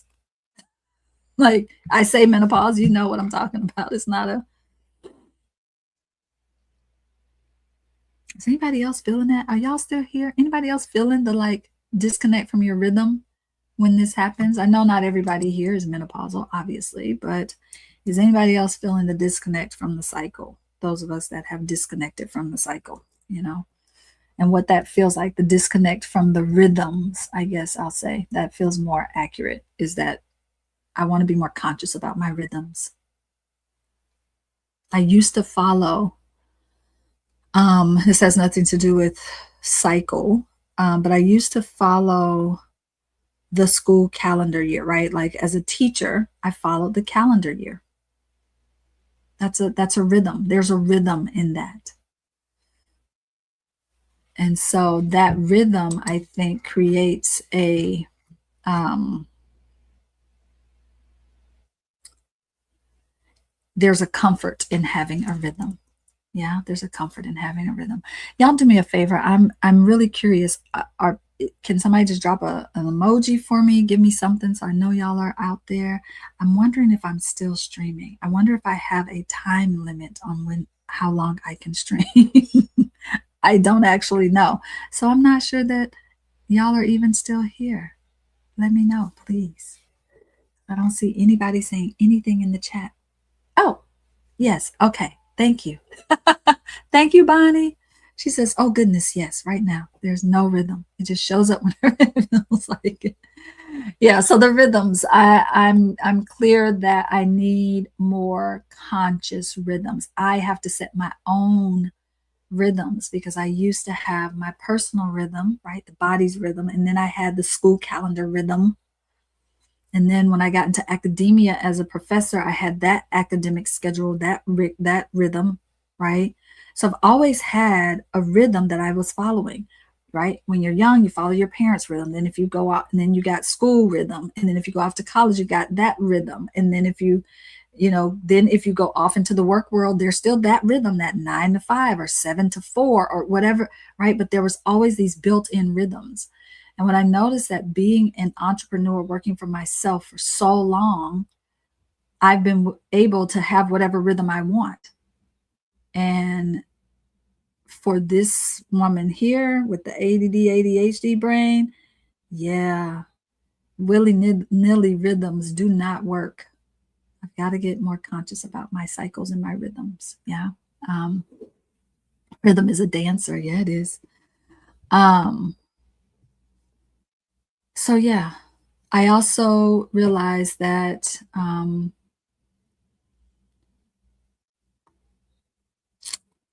need more consistent. My word of the year this year is discipline, right? So I need discipline. Not discipline in like you're in trouble, so I'm going to discipline you, but discipline in terms of building those rhythms and really having um, my writing and my dream of publishing to be central again to my life. That's a big part of my creativity for a lot of reasons, and I am aware of the reasons that I sort of shied away from it for a while, and then everything ebbs and flows. Everything has its rhythm. So I am back in the season of the writer and the published author season. All right. So I hope y'all will travel with me with that as well. And so, yeah, I'm really looking at just how discipline I've spent a lot of time with it so far this year, looking at how discipline can support me, not punish me, not feel like a punishment. A lot of people think it's that. It's not that. Not for me anyway.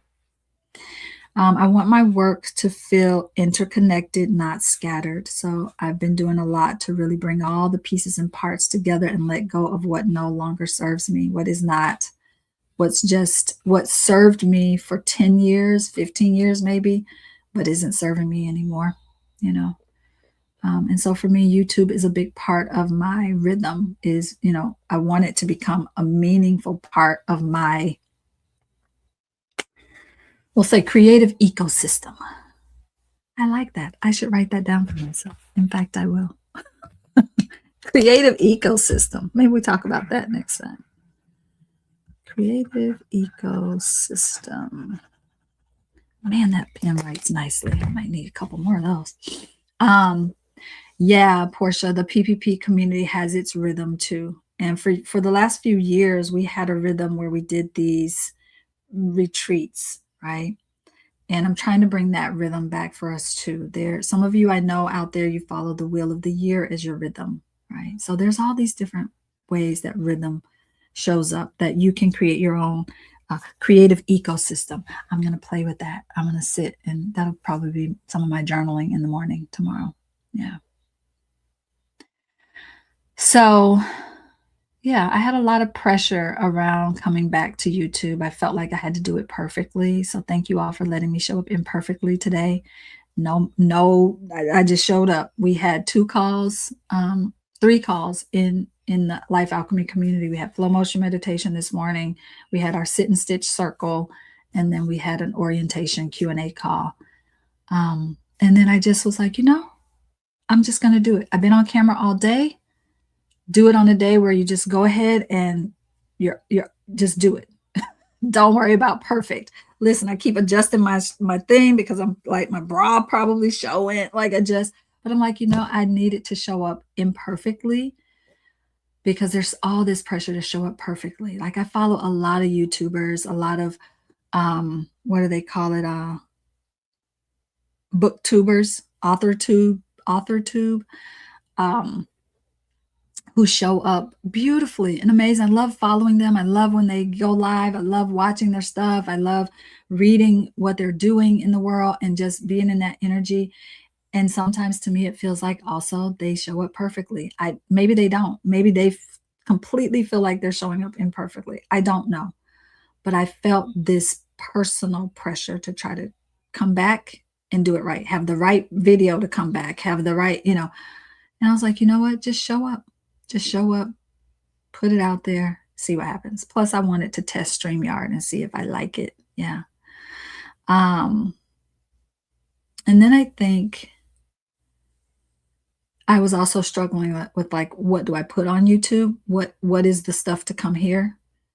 And I think the stuff to come here is this. It's the vlogging, it's the videos of me, it's the live streaming, it's the like hanging out with you all talking about pins and all the things. It's just like real life stuff.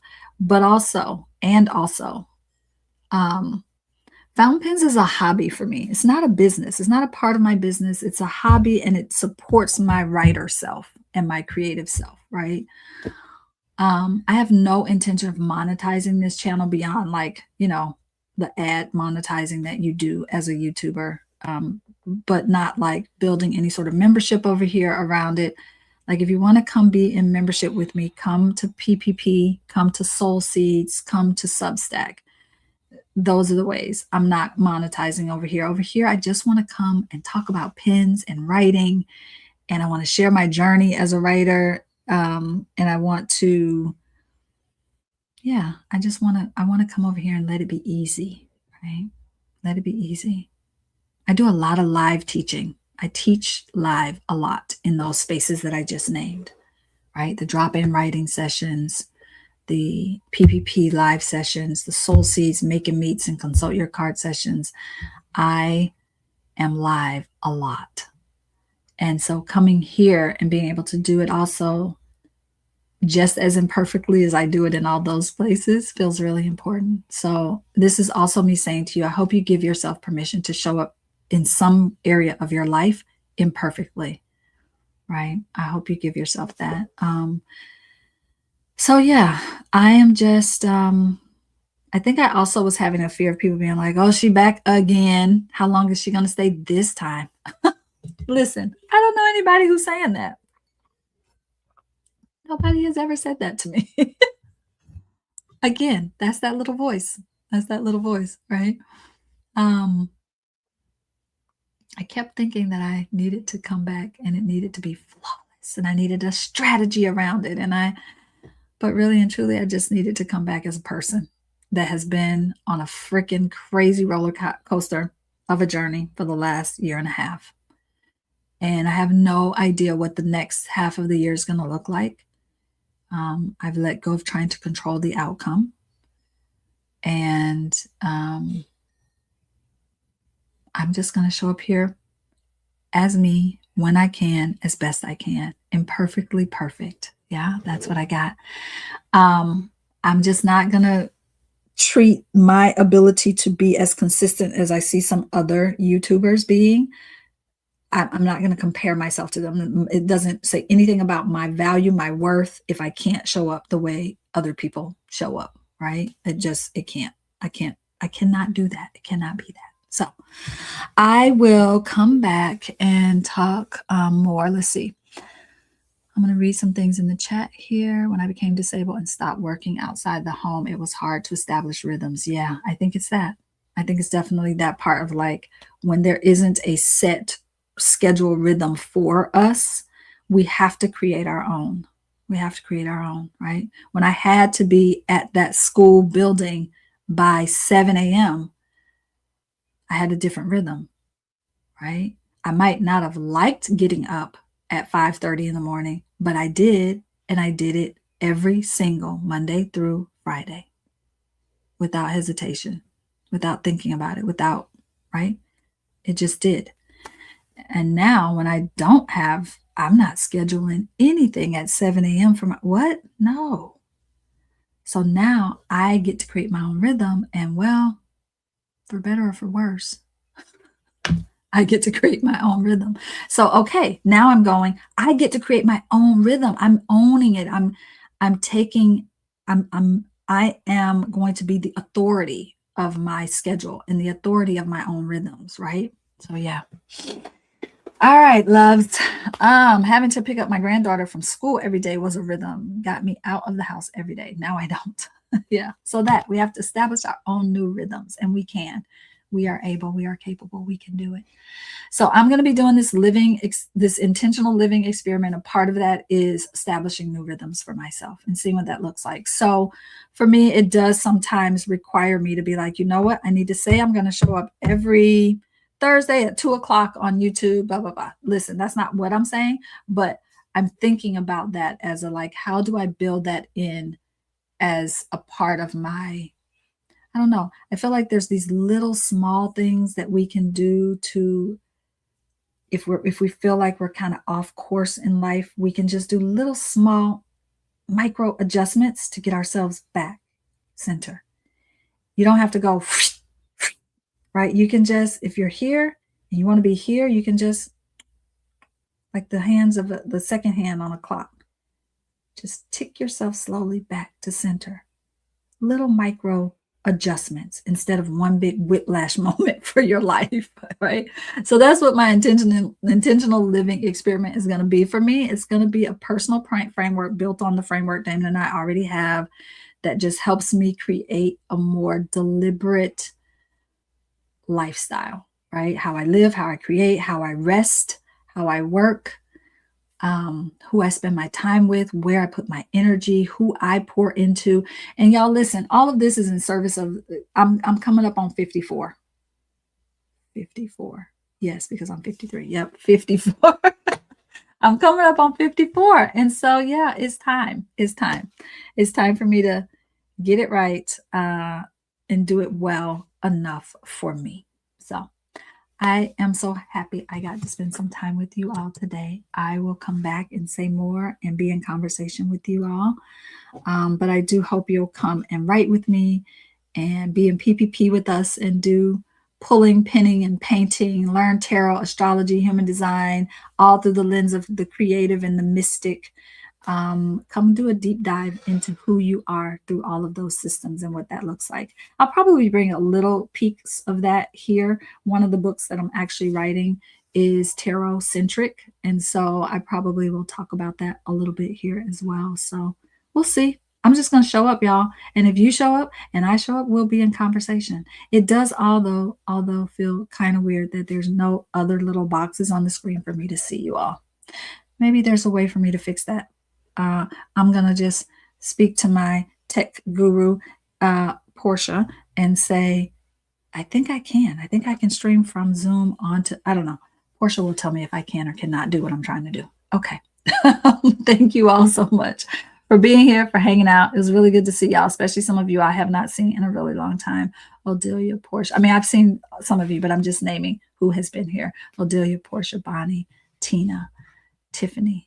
Thank you. Thank you. Thank you. Thank you. I know Tiffany probably long gone because it's running up on bedtime for her over there. Joni. Who did I miss? Who did I miss? Who did I miss? Wendy. I know Wendy was here for a while. I don't know if she still is. So thank you all. Thank you. Thank you. Thank you for being here. For giving me somebody to talk to instead of just talking to the void. It's been